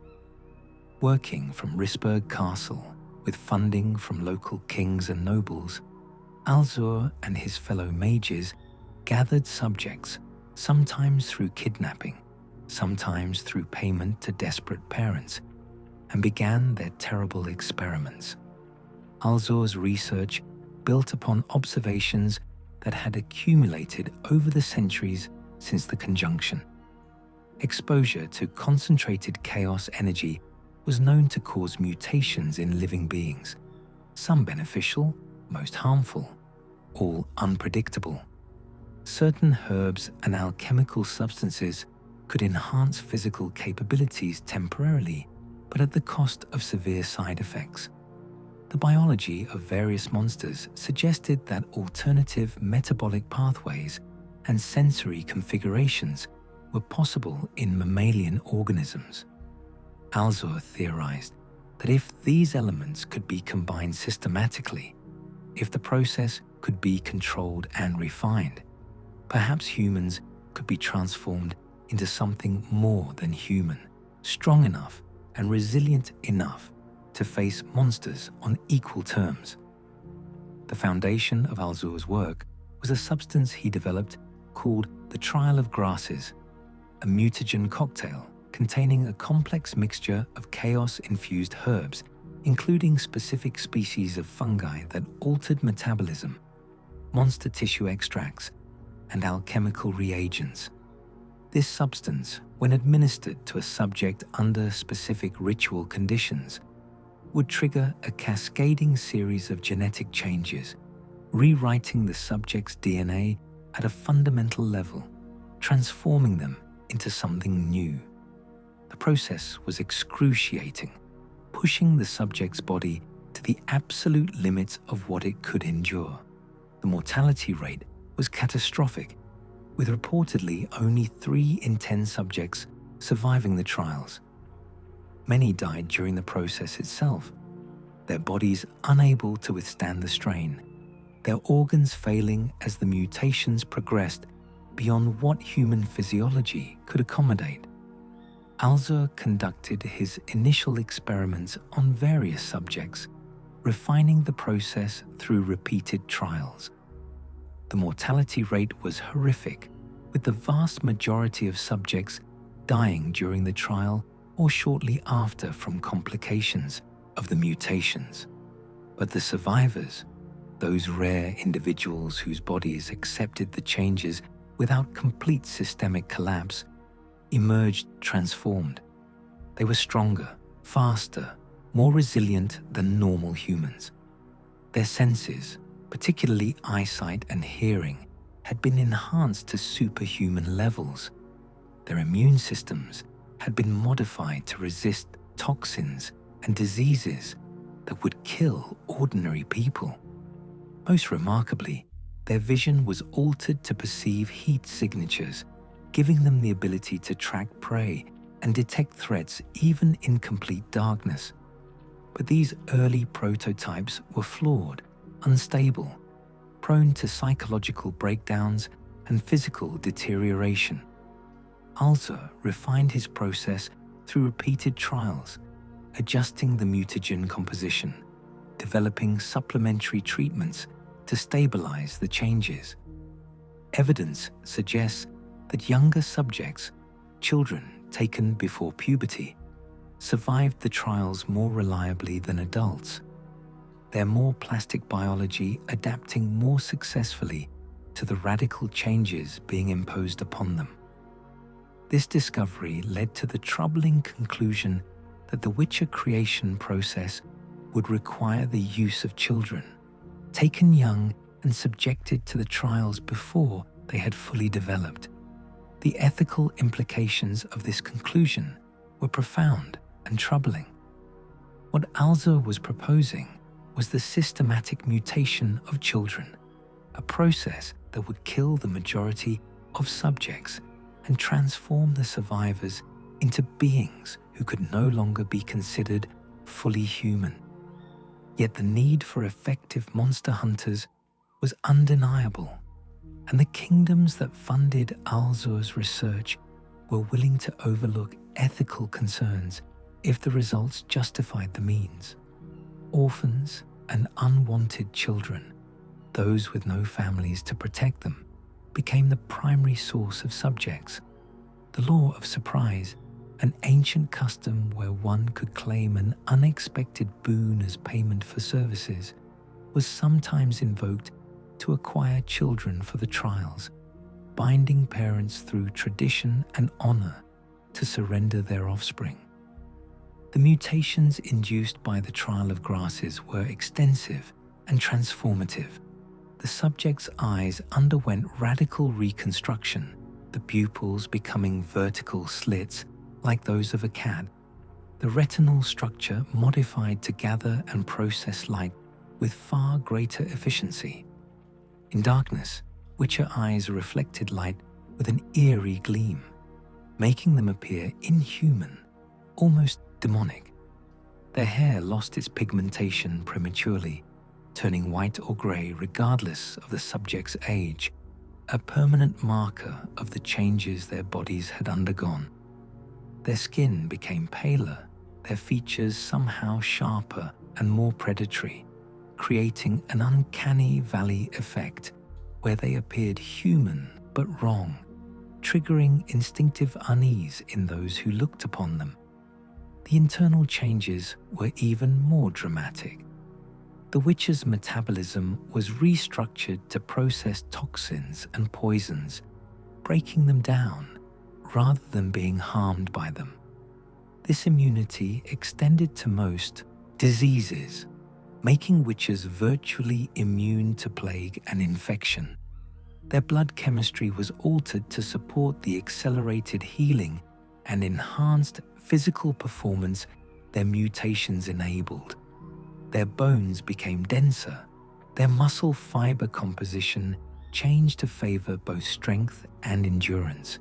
Their cardiovascular system enhanced to support sustained exertion far beyond normal human limits. They were, in every measurable way, superior physical specimens, pushing the boundaries of what human biology could theoretically achieve. But the most significant change, the one that truly enabled Witchers to hunt monsters effectively, was the modification to their endocrine system that allowed them to consume and utilize specialized alchemical preparations called potions. These mutagenic compounds, toxic to normal humans, could be safely ingested by Witchers, providing temporary but dramatic enhancements to various physical and mental capabilities. A Witcher could drink a potion that would grant them superhuman strength for several hours, or enhance reflexes, or the ability to see in perfect darkness, or regeneration so rapid that wounds closed within minutes. The potions were not pleasant, causing disorientation, nausea, and various side effects, but they were invaluable tools that allowed a single Witcher to face threats that would require entire squads of normal soldiers. The creation process did not end with the trial of grasses. Surviving subjects underwent additional mutations, each designed to grant specific advantages. The trial of dreams exposed subjects to additional mutagens while they were in magically induced hallucinatory states, somehow making the changes more stable. The trial of mountains tested endurance and willpower, pushing subjects to their absolute limits to ensure they possessed the mental resilience necessary for the solitary life of a monster hunter. Additional procedures granted enhanced immune responses, refined sensory capabilities, and in some cases, rudimentary magical abilities that allowed witches to cast simple combat signs, even without formal training in sorcery. The psychological effects of the mutations were complex and often troubling. The transformation process was so traumatic that it inevitably left psychological scars. Many subjects emerged emotionally stunted, their capacity for strong emotions dulled or suppressed. This emotional blunting became one of the defining characteristics of witches, with common folk believing them to be incapable of feeling anything deeply cold and inhuman in more than just their physical appearance. The truth was more nuanced. Witches could feel, but their emotions were muted, filtered through the biological changes that had been imposed upon them. They could experience affection, loyalty, even love, but these feelings were somehow distant, less overwhelming than in normal humans. This emotional distance served a practical purpose. Monster hunting required a certain detachment, an ability to make cold calculations about risk and reward without being paralyzed by fear or clouded by anger. A witcher had to be able to face horrors that would drive normal humans to madness, to make decisions that might require abandoning villages to save a larger population, to kill creatures that sometimes appeared pitiful or even innocent. The emotional blunting made these necessities bearable, allowed witches to function in roles that would destroy anyone with a normal capacity for empathy and emotional processing. Alzur's success inspired others to attempt similar work. Multiple witcher schools were eventually established, each developing its own variations on the mutation process, its own training methodologies, its own philosophical approaches to monster hunting. The School of the Wolf, which would eventually produce Geralt of Rivia, was founded at Kaer Morhen in the Blue Mountains. The School of the Cat emphasized speed and agility over raw strength. The School of the Griffin trained its members in both combat and magic, producing witches who were as much mages as warriors. The School of the Bear focused on endurance and resilience, creating witches who could withstand tremendous punishment. The School of the Viper specialized in assassination and stealth, producing warriors who were as much hired killers as monster hunters. Each school maintained its independence, training students according to its own methods, accepting contracts in its traditional territories, keeping its mutation formulas secret from the others. There was professional respect between schools, but also rivalry and occasional conflict. The schools competed for contracts and prestige, each claiming that its approach to witcher creation and training was superior. Yet they also cooperated when circumstances demanded, sharing information about particularly dangerous monsters, offering sanctuary to witches from other schools when they traveled through unfamiliar territories, maintaining a loose sense of brotherhood that transcended institutional boundaries. The training regimen for young witches was brutal and comprehensive. Physical conditioning began before the mutations, building a baseline of strength and skill that could be enhanced rather than built from scratch. Combat instruction covered multiple weapon styles, with particular emphasis on swordsmanship, as the silver and steel swords carried by witches became their signature armament. Students learned alchemy, studying the properties of various herbs and monster parts, learning to brew potions and create bombs and other useful preparations. They received education in monster lore, memorizing the characteristics, behaviors, and weaknesses of hundreds of different species. They learned tracking, stealth, survival skills, and the basics of investigation, as identifying what kind of monster was causing problems was often as important as actually killing it. The relationship between witches and the general population was complicated from the beginning. People needed monster hunters desperately, but they also feared and despised the mutants who provided that service. Witches were seen as necessary evils, beings who had sacrificed their humanity to protect humanity, who deserved payment for their services, but not gratitude or affection. The term mutant was frequently used as a slur, a reminder that witches were not truly human anymore. Children were taught to fear witches almost as much as monsters, warned that the strange men with cat eyes and white hair would take away bad children for their trials. This social rejection was painful for many witches who had not chosen their fate, but rather had been subjected to it as children. They had been transformed into weapons against monsters, trained to protect people who would never accept them as anything more than necessary abominations. The emotional blunting helped them endure this rejection, but it did not eliminate the sting entirely. Witches learned to maintain emotional distance from those they protected, to accept payment for contracts without expecting friendship or respect, to move on quickly after completing a job, rather than attempting to integrate into communities that would never truly welcome them. Yet despite the social stigma and the terrible cost of their creation, witches proved remarkably effective at their intended purpose. A trained witcher could clear an area of monster infestations that would have required entire military campaigns to address. They could identify obscure creature types that local hunters had never encountered, apply specialized tactics and preparations specifically designed to exploit each monster's unique vulnerabilities.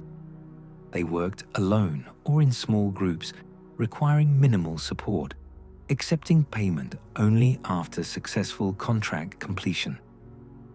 For the kingdoms and communities that employed them, witches represented an efficient solution to a persistent problem, specialized tools to be used as needed and otherwise ignored.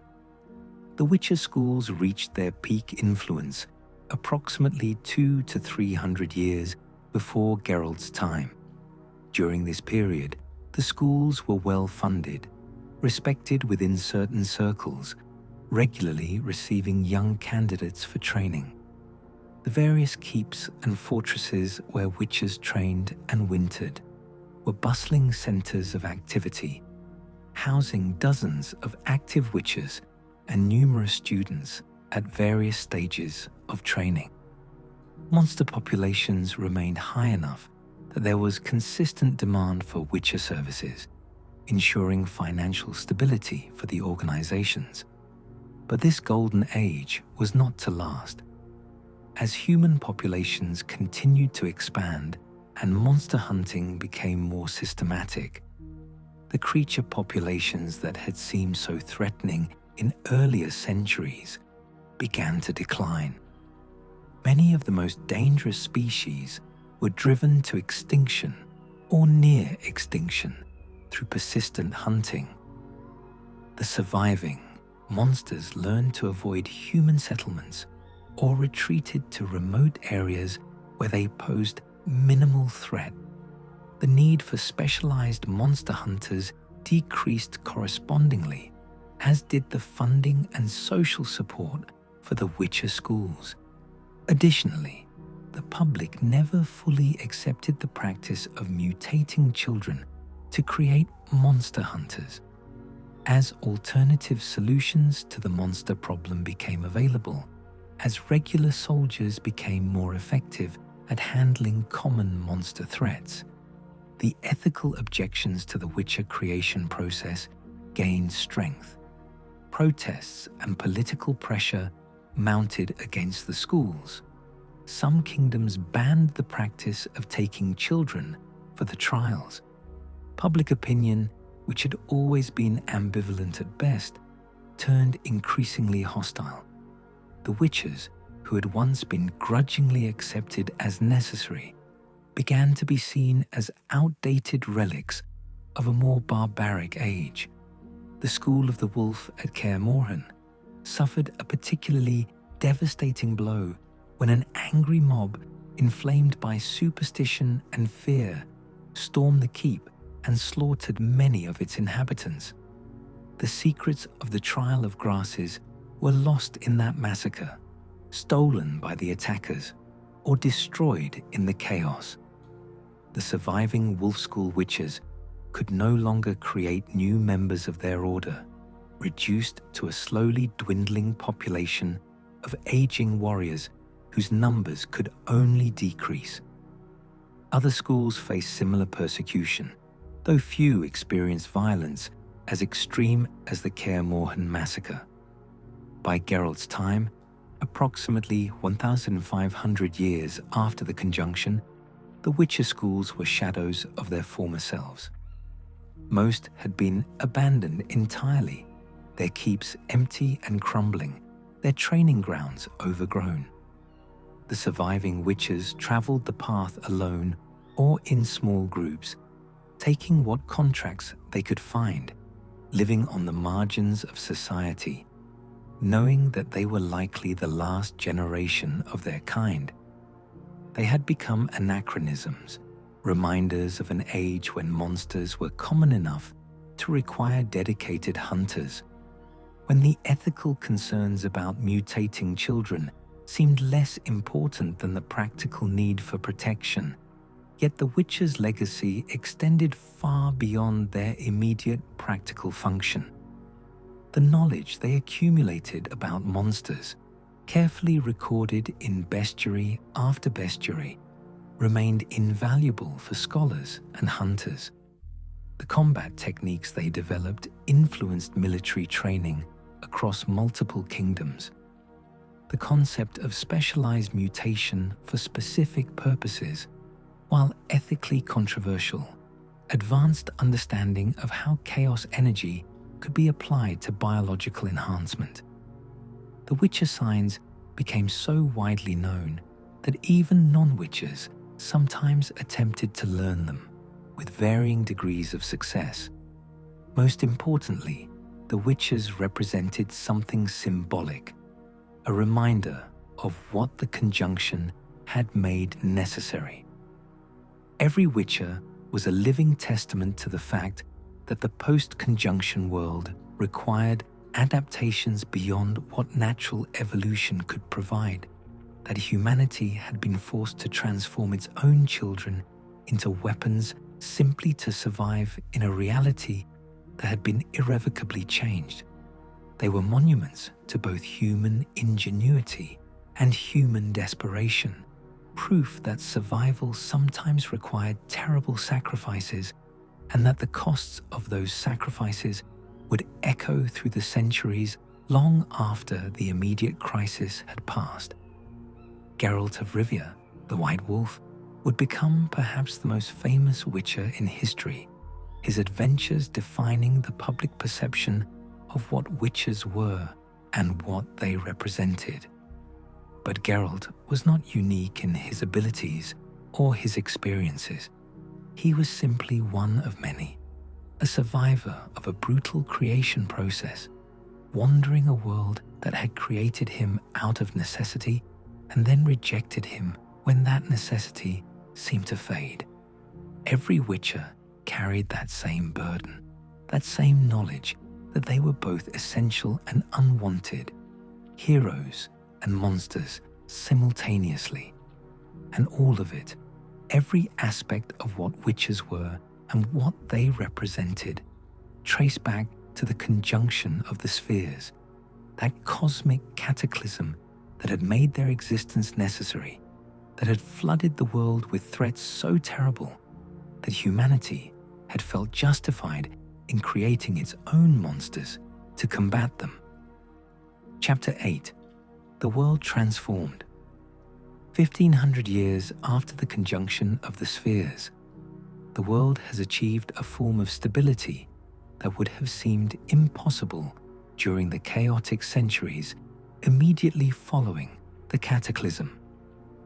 The continent has been thoroughly mapped, its major geographical features catalogued and named, its political boundaries established through generations of warfare and negotiation. The intelligent races have sorted themselves into a complex social hierarchy where humans dominate numerically and politically, but the elder races maintain significant presence in specific regions and specialized roles. The monster populations, while still dangerous, have been reduced to manageable levels in most settled areas.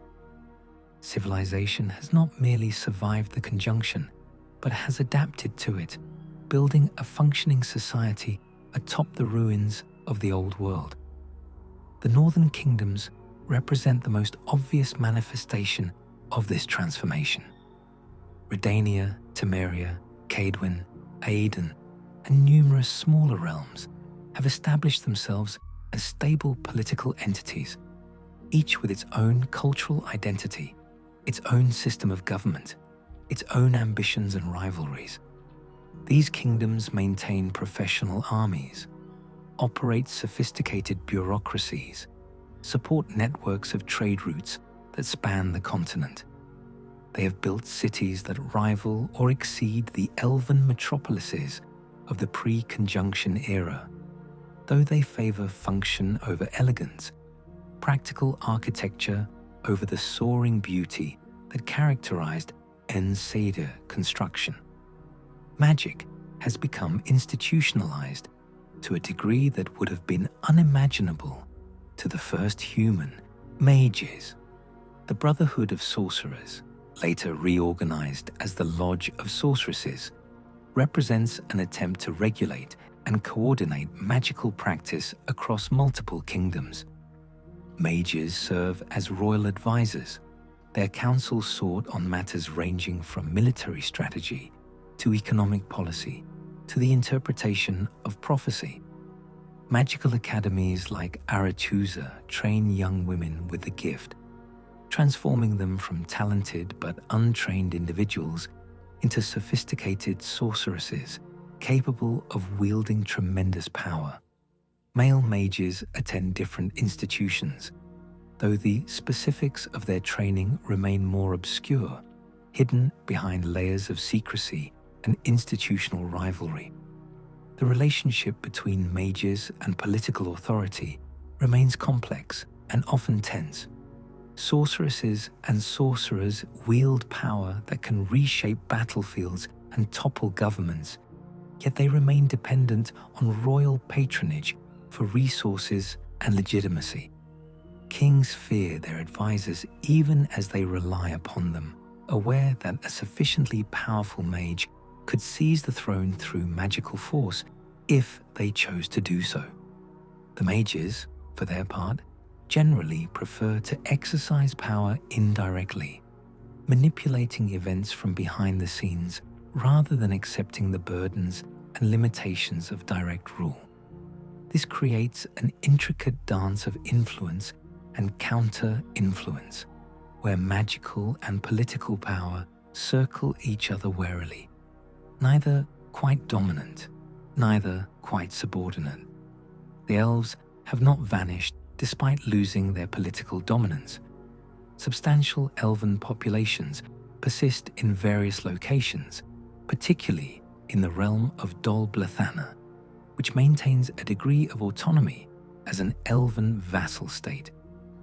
The Aen El, elves who never resided on the continent but exist in another sphere entirely, continue their own parallel civilization, occasionally making contact with their Aen Sider cousins through individuals who can navigate between worlds. The Scoia'tael continue their guerrilla warfare, a persistent thorn in the side of human kingdoms, simultaneously freedom fighters and terrorists, depending on one's perspective. Elven culture, while diminished, has not been entirely erased, surviving in music and poetry and the memories of those who remember the Golden Age. The dwarves have achieved something closer to genuine coexistence with human civilization. Their mountain holds remain largely autonomous, governed by their own laws, maintaining their traditional culture while participating in the broader continental economy. Dwarven craftwork, particularly in metallurgy and engineering, remains unsurpassed, giving them economic leverage that translates into political respect. Individual dwarves have integrated into human society more successfully than elves, working as blacksmiths, merchants, bankers, and occasionally adventurers. They face discrimination, certainly, casual prejudice that views them as lesser beings, but not the active hostility directed at elves or the fear inspired by witches. The halflings have carved out their own niche, prospering as farmers and innkeepers, establishing comfortable communities that avoid the worst of the political conflicts that plague the larger races. Their affable nature and culinary skills make them welcome in most contexts, though they are rarely taken seriously in matters of power or prestige. The gnomes have all but vanished from public consciousness, their continued existence known primarily to scholars and those few who have stumbled upon their hidden settlements. Other minor races persist in small numbers, occupying ecological and social niches that allow them to survive without directly challenging human dominance. The monsters, those creatures that had seemed so overwhelming during the Age of Monsters, have been pushed back but not eliminated. In settled areas, near cities and major trade routes, monster attacks have become rare enough to be remarkable.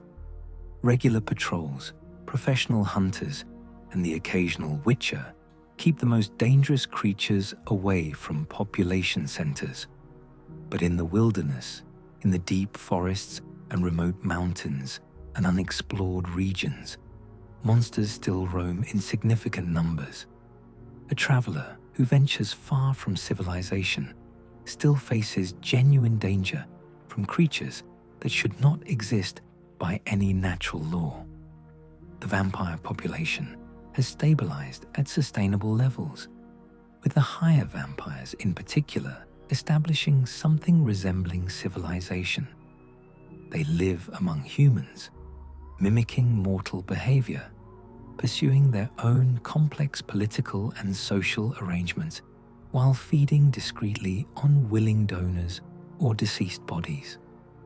The lesser vampires remain dangerous predators, but their populations are kept in check by higher vampires who view the mindless feeding of their lesser cousins as a threat to the delicate balance that allows vampires to coexist with other races. Vampire attacks still occur, but they are no longer the existential threat they represented in earlier centuries.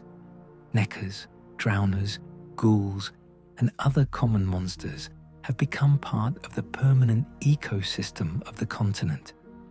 They are managed rather than eliminated, their populations controlled through regular culling, but never driven to complete extinction. This is partly practical, as some species prove remarkably difficult to completely eradicate, and partly economic, as the monster hunting industry provides employment for many people who would otherwise struggle to find their place in society. The existence of monsters, paradoxically, has become something that civilization depends upon in its own strange way, a constant problem that justifies certain social structures and professional specializations. The magical places of power, Locations where chaos energy concentrates and reality becomes particularly malleable have been identified and catalogued throughout the continent. Mages visit these sites to recharge their magical reserves, to conduct rituals that require access to concentrated power, sometimes to commune with forces that exist at the boundaries of the mortal world. Some places of power are protected, maintained as neutral ground where rival mages can meet without violating each other's territories. Others are contested, their control fought over because access to concentrated chaos provides significant advantages in magical research and spellcasting. The question of destiny and prophecy has taken on new significance in the post-conjunction world. Chaos energy seems to carry within it echoes of possible futures, fragmentary visions of what might be. Those with strong magical talent sometimes experience prophetic dreams or waking visions that provide glimpses of events yet to occur. These prophecies are unreliable, subject to interpretation, often cryptic to the point of uselessness. Yet they persist, and certain prophecies gain sufficient credibility through partial fulfillment that they shape the behavior of kingdoms and individuals alike. The elder blood, that genetic legacy carried by certain individuals, descended from the elven sage Lara Dorren, has become a matter of tremendous interest to those who understand its significance. This bloodline carries the potential for manipulating space and time, for traveling between worlds, for wielding power that exceeds even the capabilities of the strongest conventional mages. Ciri, Cyrilla Fiona, Ellen Rhiannon carries this blood, making her perhaps the most important individual on the continent, despite her youth and relative inexperience. Various factions, from the Nilfgaardian Empire to the Lodge of Sorceresses to ancient elven conspirators, seek to control or influence her, recognizing that whoever commands the power of the elder blood might reshape reality itself. The Wild Hunt, spectral riders from another sphere who arrive periodically to capture individuals for unknowable purposes, represents one of the enduring mysteries of the post-conjunction world. These beings, possibly elves from the ANL dimension, or possibly something else entirely, possess power that seems to exceed even that of the Great Ones. They ride across the sky on spectral horses, appear and disappear at will, strike terror into anyone who witnesses their passage. Their interest in Ciri and others who carry the elder blood suggests connections between different spheres that have persisted long after the original conjunction ended. The economy of the post-conjunction world has developed into a complex system that would be recognizable to any student of medieval economics. Agriculture provides the foundation, with the surplus production of farms supporting cities and specialized crafts. Trade networks span the continent and beyond, with merchant guilds regulating commerce and protecting their members' interests. Currency has standardized, at least within individual kingdoms, allowing for sophisticated financial transactions. Banking systems have emerged, with dwarven banks particularly well regarded for their reliability and discretion. Yet this economy remains vulnerable to disruptions that have no equivalent in a world without magic or monsters. A dragon claiming territory near a trade route can shut down commerce for months. A magical plague can devastate populations in ways that natural diseases cannot. Political conflicts escalate far more rapidly when powerful mages involve themselves on opposing sides. The economy must constantly adapt to magical and supernatural disruptions, that would be impossible in a purely mundane world. The arts have flourished in this transformed world, with human, elven, and dwarven cultural traditions mingling and influencing each other. Music combines elements from different racial traditions, creating new hybrid forms. Literature chronicles the adventures of heroes and the tragedies of the age, with the Witcher Geralt himself becoming the subject of numerous ballads and stories, most of which bear only passing resemblance to his actual experiences. Architecture draws on multiple influences, though human practicality increasingly dominates over elven aesthetic sensibility. Religion has evolved in complex ways since the conjunction. The elder races maintain their traditional beliefs, though often in attenuated form, the old gods seeming more distant than they once did. Humans have developed their own religious systems, worshipping various deities who may or may not actually exist. The line between genuine divine beings and powerful magical entities being difficult to discern. The eternal fire cult has gained significant influence, preaching a doctrine of human supremacy and the need to purge the world of monsters and non-humans, representing a dangerous fusion of religious fervor and racial prejudice. Education remains the province of the elite, with literacy confined primarily to nobility, clergy, and those who pursue magical training. The common folk learn through oral tradition and practical apprenticeship, their knowledge extensive in certain areas, but lacking the theoretical framework that comes from formal education. This divide between educated and uneducated perpetuates social hierarchies, as knowledge itself becomes a form of power and privilege. The legal systems of the northern kingdoms attempt to balance tradition with practical necessity. Laws recognize the existence of magic and monsters, making provisions for situations that would be impossible in a mundane world. The rights of non-human races are formally acknowledged in most kingdoms, though enforcement remains inconsistent and discrimination is widespread. Trial by combat persists as a legal option in certain circumstances, though it is being gradually replaced by more sophisticated judicial processes. Military forces have adapted to the realities of the post-conjunction world. Armies include specialized units trained to combat magical threats, soldiers equipped with silver weapons and basic understanding of monster vulnerabilities. Mages serve as artillery and strategic assets, their destructive spells capable of turning the tide of battles. Cavalry remains important, though riders must be trained to handle horses that might panic at the smell of monsters or the crackling energy of combat spells. Siegecraft has evolved to account for magical defenses and assaults, with engineers developing countermeasures against spells that would otherwise make fortifications useless. The transformation is complete but ongoing.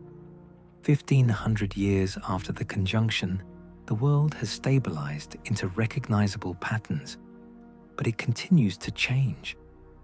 New generations grow up never having known the pre-conjunction era, for whom monsters and magic are simply facts of life rather than extraordinary disruptions. The old ways fade as those who remember them pass away. The scars of the conjunction, while still visible to those who know where to look, gradually heal or at least become incorporated into the landscape as normal rather than anomalous. Yet certain questions persist. Could another conjunction occur?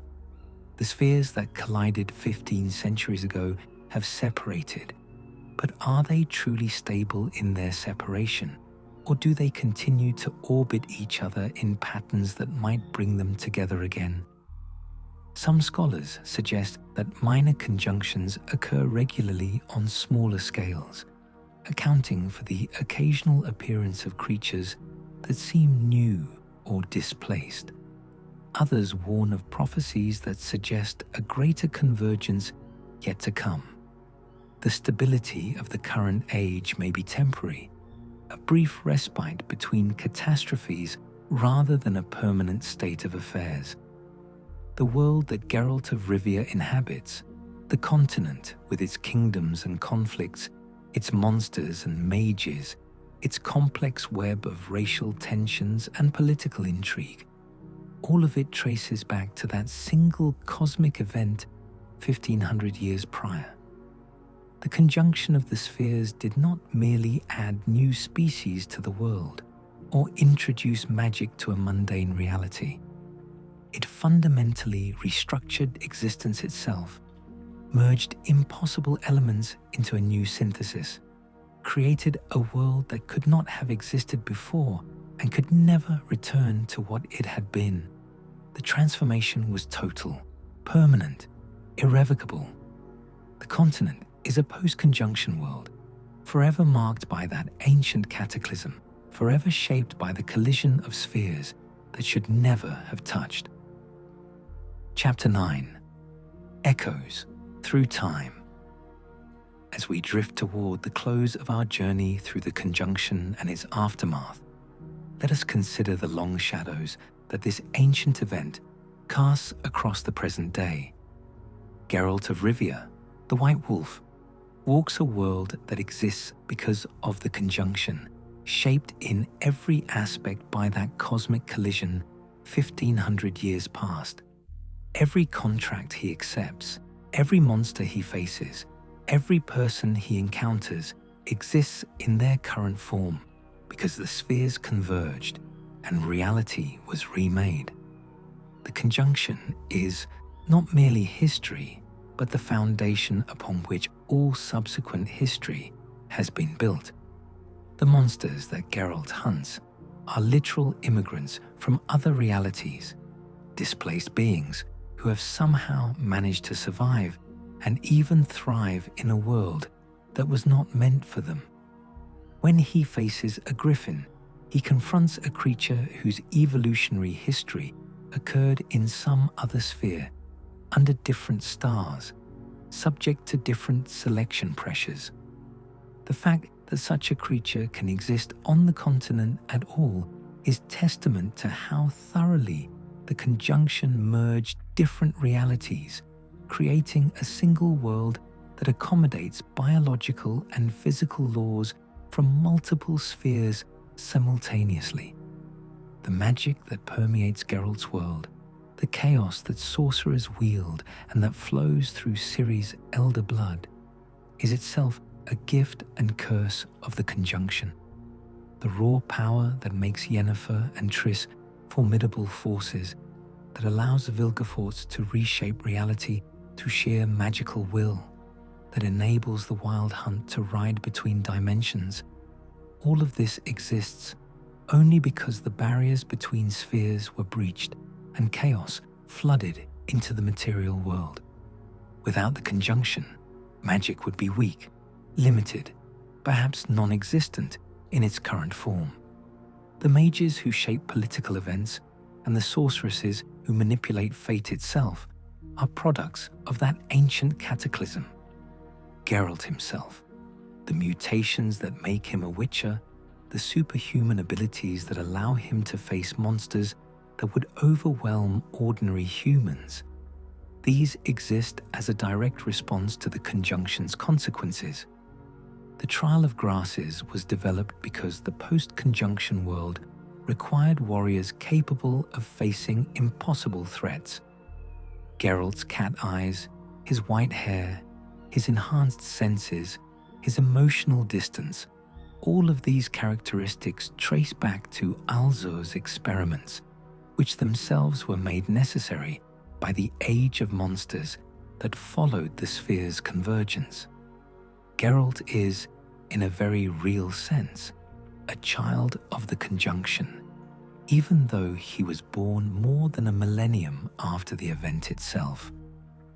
The political landscape that Geralt navigates, the Northern Kingdoms and the Nilfgaardian Empire, the complex relationships between humans and non-humans, the lingering resentments of the elder races, and the occasional terrorist attacks by the Scoia'tael. All of this stems from the demographic and power shifts triggered by the conjunction. The humans who now rule the continent arrived as refugees fleeing a dying world. The elves who fight guerrilla wars were once the undisputed masters of civilization. The dwarves who maintain precarious autonomy in their mountain holds were once free to roam where they pleased. Every political conflict in Geralt's time has roots that extend back to the conjunction and its aftermath.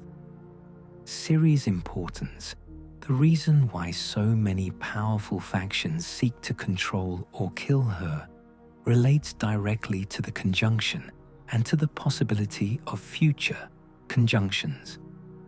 Her elder blood grants her the ability to travel between worlds, to manipulate the boundaries between spheres in ways that recall the original cosmic event.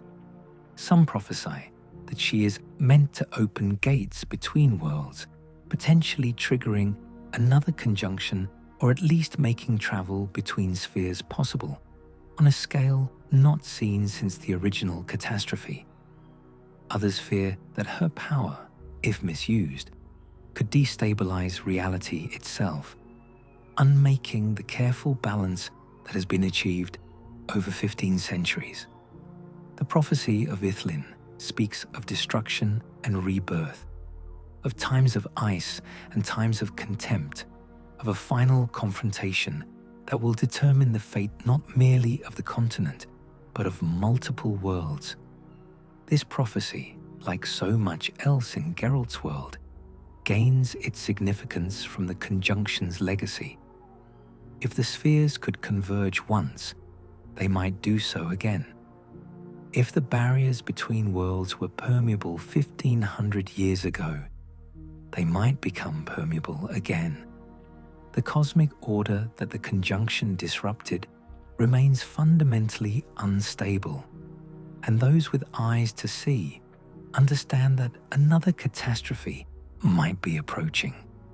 The Wild Hunt themselves represent one of the most direct connections to the conjunction's broader implications.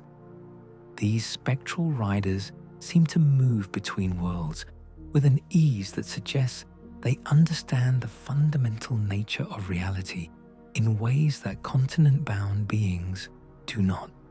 They seek individuals with the elder blood, presumably because such individuals might allow them to travel between spheres more reliably, or to achieve goals that require manipulation of dimensional boundaries.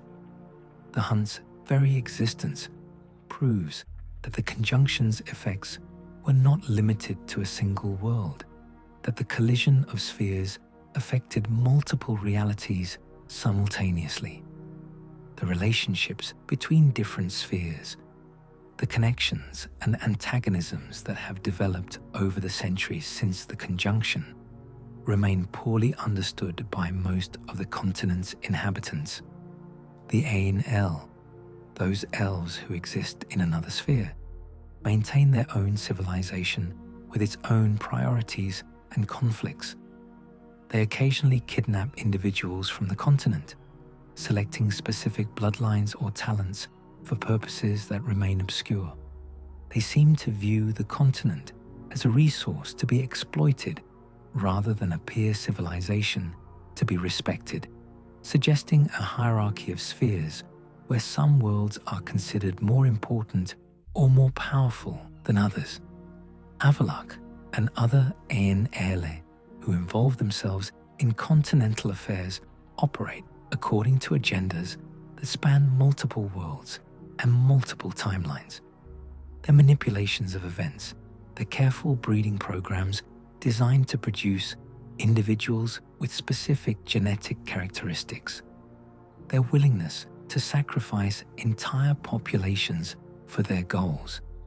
All of this reflects a cosmic perspective that sees individual lives as insignificant compared to multiversal priorities. They are players in a game that extends far beyond the relatively mundane political conflicts that consume human kingdoms. The question of whether another conjunction might occur haunts those knowledgeable enough to understand the implications. The first conjunction was apparently not a unique event, but rather part of a cosmic cycle, a periodic alignment of spheres that follows patterns too vast for mortal minds to fully comprehend. If the spheres aligned once, basic logic suggests they will align again, perhaps repeatedly, following some cosmic calendar measured in eons rather than years. The 1500 years since the last conjunction might represent the briefest instant in this larger cycle, a momentary respite before the next catastrophic convergence. Some scholars and mages dedicate themselves to studying the mechanics of dimensional interaction, attempting to predict when and where another conjunction might occur. They map ley lines and places of power, looking for patterns in how chaos energy flows through the world. They study ancient texts from the elder races, searching for references to previous conjunctions that might have occurred before recorded history. They monitor dimensional instabilities, those moments when the barriers between worlds seem particularly thin, when creatures or objects that should not exist suddenly manifest in reality. The implications of another conjunction are simultaneously terrifying and potentially transformative. On one hand, such an event would likely trigger chaos similar to what occurred 15 centuries ago. New monsters would flood into the world, potentially species even more dangerous than those that arrived during the first conjunction. Additional races might arrive as refugees or invaders, further complicating the already complex demographics of the continent. The careful balance that civilization has achieved would be shattered, requiring generations to rebuild and adapt. On the other hand, a future conjunction might offer opportunities unavailable under current conditions. Travel between worlds might become possible for those who understand how to navigate the dimensional breaches. Access to resources from other spheres could revolutionize technology and magic. Contact with civilizations from other realities might provide knowledge that could solve problems that currently seem insoluble. The catastrophe might also be a gateway, depending on how one chose to navigate it. Geralt's personal journey intersects with these cosmic themes in ways that make his story more than just the adventures of a skilled monster hunter. His relationship with Ciri ties him directly to the prophesied events that might trigger or prevent future dimensional catastrophes. His encounters with beings from other spheres, his involvement in political conflicts that have roots stretching back centuries, his gradual evolution from cynic to protector, all of these personal developments occur against the backdrop of cosmic forces that dwarf individual agency.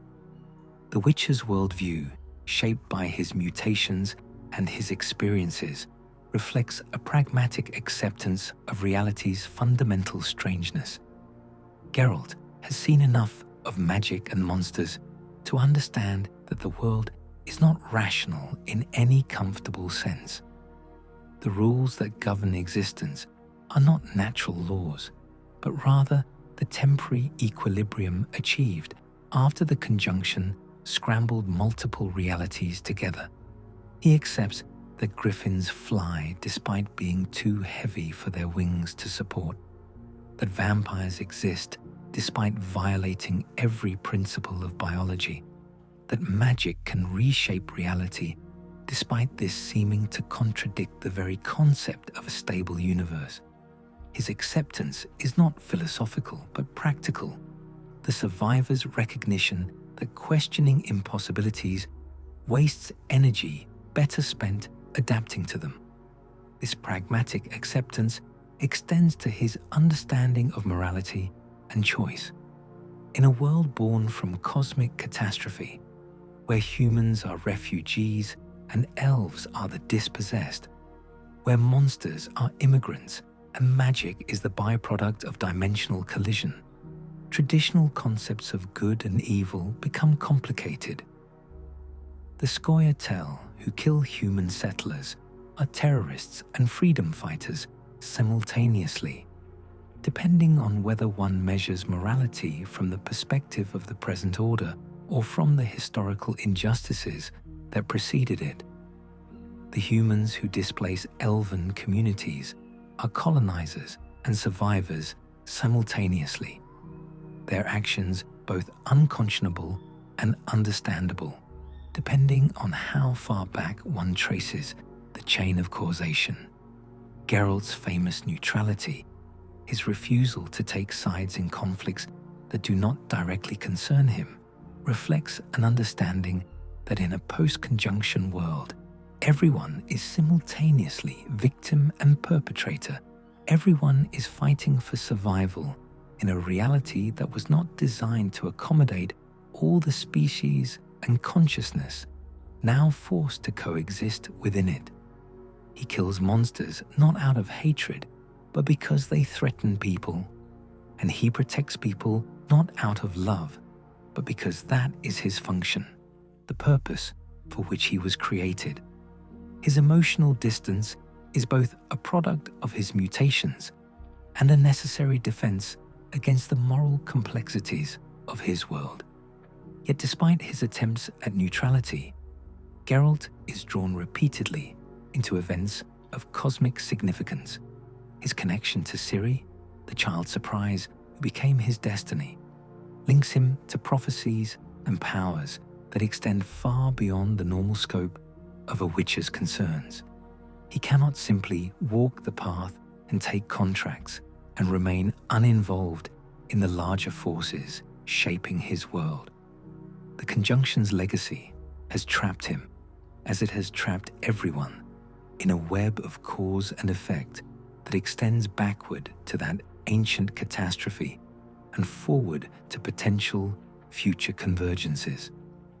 The theme of destiny that runs through Geralt's story relates directly to the conjunction's disruption of normal causality. When chaos flooded into the world, when multiple spheres with their own timelines and physical laws merged, the linear progression of cause and effect became tangled and knotted. Prophecy became possible because time itself became less rigid, allowing echoes of possible futures to ripple backward into the present. Destiny became a tangible force because the conjunction had demonstrated that outcomes could be determined by factors existing outside normal temporal progression. Geralt resists destiny even as he is shaped by it, fighting against the idea that his actions are predetermined, while simultaneously following paths that seem laid out for him by forces beyond his control. His relationship with Yennefer, his adoption of Ciri, his involvement in wars and political intrigues, all of these seem to occur through a combination of choice and inevitability that he cannot fully disentangle. Perhaps this is simply how life works in a post-conjunction world, where free will and determinism are not opposites, but rather different perspectives on the same events, both true simultaneously in ways that would be impossible in a reality not fractured and reformed by cosmic catastrophe. The monsters that persist in Geralt's time, 15 centuries after they first arrived, have adapted to their new world in remarkable ways. Many species have found ecological niches where they can survive without direct conflict with intelligent races. Others have evolved behavioral patterns that minimize dangerous encounters with humans and dwarves. Some have even developed rudimentary cultural practices, suggesting that given enough time, certain post-conjunction creatures might evolve into civilizations of their own. The world is not static, but continues to change, with each generation of monsters and each generation of intelligent races adapting to each other's presence. The possibility that monsters might eventually be fully integrated into the continent's ecosystem raises interesting questions about the long-term legacy of the conjunction. If current trends continue, if monster populations stabilize at sustainable levels and conflicts decrease through mutual adaptation, then 1500 years from Geralt's time, the presence of vampires and griffins and drowners might be as unremarkable as the presence of wolves and bears.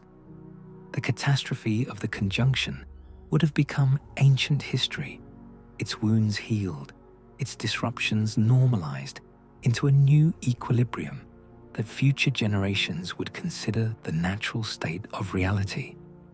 Alternatively, the tensions and conflicts born from the conjunction might prove impossible to fully resolve.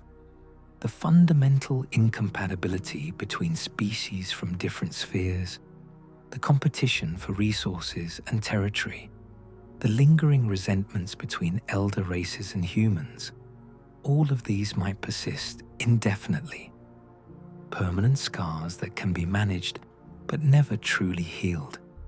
The continent might remain a contested space where multiple visions of civilization struggle for dominance, where no faction ever achieves secure enough control to establish lasting peace, where conflict is not a temporary condition, but rather the permanent state of affairs in a world never meant to contain such diversity. The role of magic in future developments remains uncertain, as mages gain greater understanding of how to manipulate chaos. As they push the boundaries of what spells can accomplish, they might discover methods to stabilize reality more thoroughly, to prevent the dimensional instabilities that occasionally allow creatures from other spheres to slip through into the continent. Alternatively, they might accidentally destabilize reality further, triggering localized conjunctions or weakening the barriers between worlds to the point where another major convergence becomes inevitable. Magic is a double-edged sword, a tool that might be used to secure the continent against future catastrophes or to inadvertently trigger them. The Elder Blood represents perhaps the most significant wildcard in any speculation about the future. Ciri's powers, if they can be understood and potentially replicated, might allow controlled travel between spheres, rendering the accidental chaos of natural conjunctions obsolete.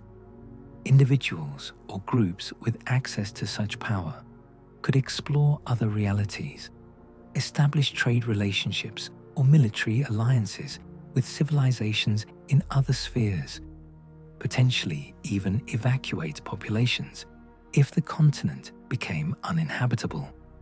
The Elder Blood might transform the conjunction from a catastrophe to be feared into an opportunity to be exploited. Yet this same power could be catastrophically misused, opening gates between worlds without full understanding of what lies on the other side invites dangers that might make the original conjunction seem mild by comparison.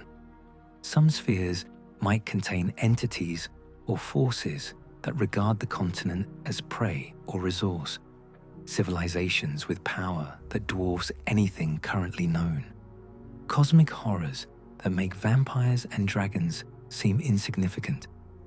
The gates that allow beneficial exchange might also admit destruction beyond anything previously imagined. Ceres' power is simultaneously humanity's greatest hope and its greatest danger. The philosophical implications of the conjunction extend beyond practical concerns about monsters and magic. The eventer proved definitively that reality is not singular, but rather plural, that existence encompasses countless worlds existing parallel to one another, that consciousness and civilization have evolved independently in myriad contexts. This knowledge fundamentally undermines any claim to universal truth or objective morality. What is natural in one sphere might be impossible in another. What is ethical according to one reality's principles might be unconscionable by another's standards. The conjunction forced an epistemological humility upon any thinking being willing to accept its implications. This philosophical uncertainty shows itself in the religious and ideological conflicts that plague Geralt's world. The eternal fire cult's claim to possess absolute truth seems absurd in a multiverse containing countless realities with their own truths. Yet the cult's appeal stems precisely from offering certainty in a world made fundamentally uncertain by the conjunction's revelation of reality's plurality. People hunger for simple answers, for clear moral guidelines, for assurance that their beliefs and actions align with some cosmic order. The fact that the conjunction proved no such order exists makes the hunger for it all the more desperate. Geralt himself embodies a response to this philosophical crisis, not through elaborate theorizing, but through practical ethics. He helps those he can help, kills monsters that threaten innocence, maintains personal relationships built on mutual respect rather than cosmic mandates. His morality is situational and provisional, derived from immediate circumstances rather than abstract principles, flexible enough to accommodate the moral complexity of a post-conjunction world. Whether this represents wisdom or mere resignation remains open to interpretation, perhaps varying depending on specific circumstances and the outcomes they produce. The legacy of the conjunction will shape the continent for as long as the current civilization endures, and likely beyond. The monsters will not disappear entirely. The magic will not fade. The scars carved into reality will not fully heal. Every generation will inherit a world that bears the marks of that ancient catastrophe that exists in its current form only because the spheres converged and reality was irrevocably transformed. Whether this represents a permanent condition or merely a transitional state between one form of order and another remains to be seen. Perhaps in another 1500 years, new forces will reshape reality again, rendering the conjunction just one event in an endless cycle of cosmic restructuring.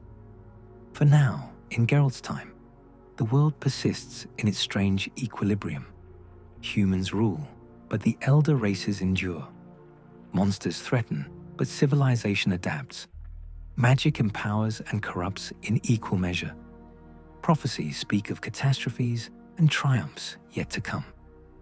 And through it all, individuals like Geralt walk their chosen paths, making what meaning they can from existence in a reality that was never meant to be, that should not function according to any reasonable laws, but that somehow continues nonetheless, stubborn and strange and occasionally even beautiful in its impossibility.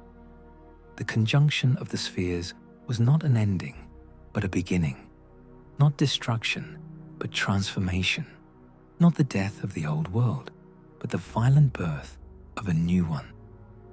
Understanding this event and its cascading consequences is essential to understanding everything that came after, every character and conflict and mystery in the Witcher's world.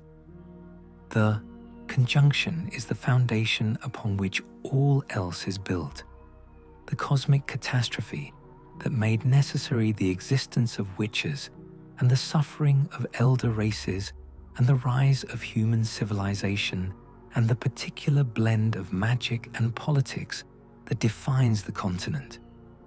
Without the conjunction, none of what we know as the Witcher's world would exist.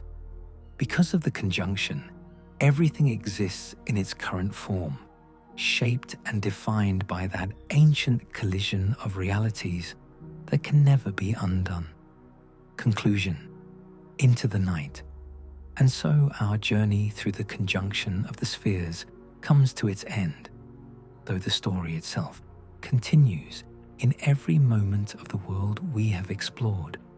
We have witnessed the tranquil age before the catastrophe, when gnomes tended their gardens and dwarves worked their forges and elves ruled in confident ignorance of the storm approaching. We have stood at the moment of convergence, when dimensional boundaries dissolved and reality itself screamed in agony as incompatible spheres merged. We have survived the age of monsters, when death stalked every shadow and civilization teetered on the edge of collapse. We have watched humanity rise from desperate refugees to dominant power, have seen the birth of magic and the creation of witches, have traced the long echoes of that ancient catastrophe down through the centuries to the world of Geralt of Rivia. The conjunction was not merely an event, but a fundamental transformation, not simply a moment in history, but the rewriting of history's very rules. It proved that reality is not stable or singular, that the impossible can become mundane, that consciousness and civilization are not unique to any single world, but rather common throughout a vast multiverse of parallel existences.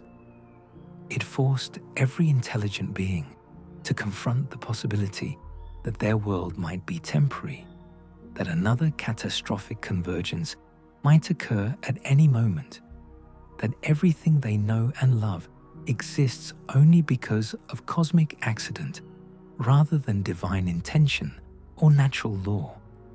Yet from this catastrophe emerged wonders alongside horrors, magic, that fundamental force that allows reality to be reshaped by will and intention, the diversity of species and cultures, each bringing unique perspectives and knowledge from their native spheres.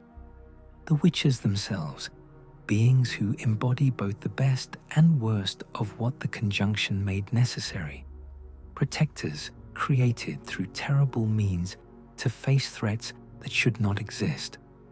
The complex civilization that has emerged over 15 centuries, with all its conflicts and compromises, its achievements and failures, its capacity for both breathtaking beauty and casual cruelty. Geralt of Rivia, the White Wolf, walks through a world created by the conjunction's legacy, shaped by forces that preceded his birth by more than a millennium. Every contract he accepts addresses problems that stem ultimately from that ancient catastrophe. Every relationship he forms connects him to individuals whose very existence depends on the conjunction having occurred. His story is personal and intimate, yet it resonates with cosmic significance because it occurs in a reality that was fundamentally restructured by dimensional collision. He is one man, but he is also a symbol of how individuals navigate existence in a world that operates according to rules it was never meant to follow. The question of whether another conjunction will occur remains unanswered. The the spheres continue their cosmic dance, following patterns too vast for mortal comprehension. Perhaps they will align again, triggering another catastrophic merger that will force the continent to adapt once more to an influx of new creatures and new forms of chaos. Perhaps the current age represents a stable state that will endure for eons, allowing civilization to develop without fear of dimensional disruption. Or perhaps the next conjunction is already beginning, reality already weakening at the edges, the barriers between worlds growing thin once more, while most remain oblivious to the approaching storm. Whatever the future holds, the legacy of the original conjunction endures. The monsters will continue to prowl the wilderness. The magic will continue to reshape reality according to the will of those trained to wield it. The conflicts between species and kingdoms will continue to generate suffering and occasional triumph. And through it all, individuals will continue to make meaning from existence, to form relationships and pursue goals, and create beauty despite the fundamental uncertainty and strangeness of the world they inhabit.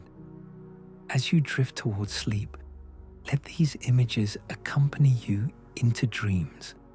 The white ships of the elves sailing toward an unknown shore. The moment when dimensional boundaries dissolved and impossible creatures flooded into reality. The first human mages struggling to understand powers they had never imagined. The creation of the first witches, children transformed into weapons against nightmares made flesh. The slow, painful building of civilization atop the ruins of the old world. And finally, Geralt walking the path, silver sword on his back, moving through a landscape both familiar and forever strange, a monument to survival in a reality that was never meant to exist. The conjunction of the spheres happened 1,500 years ago, but its effects echo through every moment of the present. The world was shattered and reformed, made strange and beautiful and terrible in ways that can never be undone. This is the foundation of everything, the cosmic catastrophe that birthed the reality we know.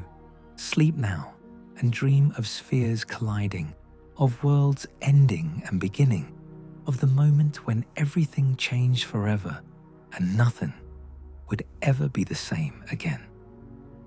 Thank you for walking this path with me through the deepest mysteries of the Witcher's universe.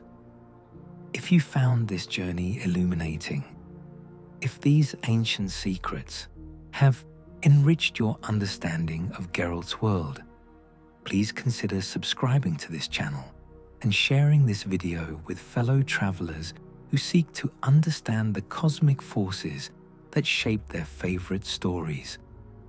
Until next time, may your dreams be free of monsters, may your reality remain stable, and may you always remember that the world is stranger and more wondrous than simple appearances suggest. Sleep well, travelers, and fear not the dark, for dawn always comes, eventually, even to worlds born from catastrophe.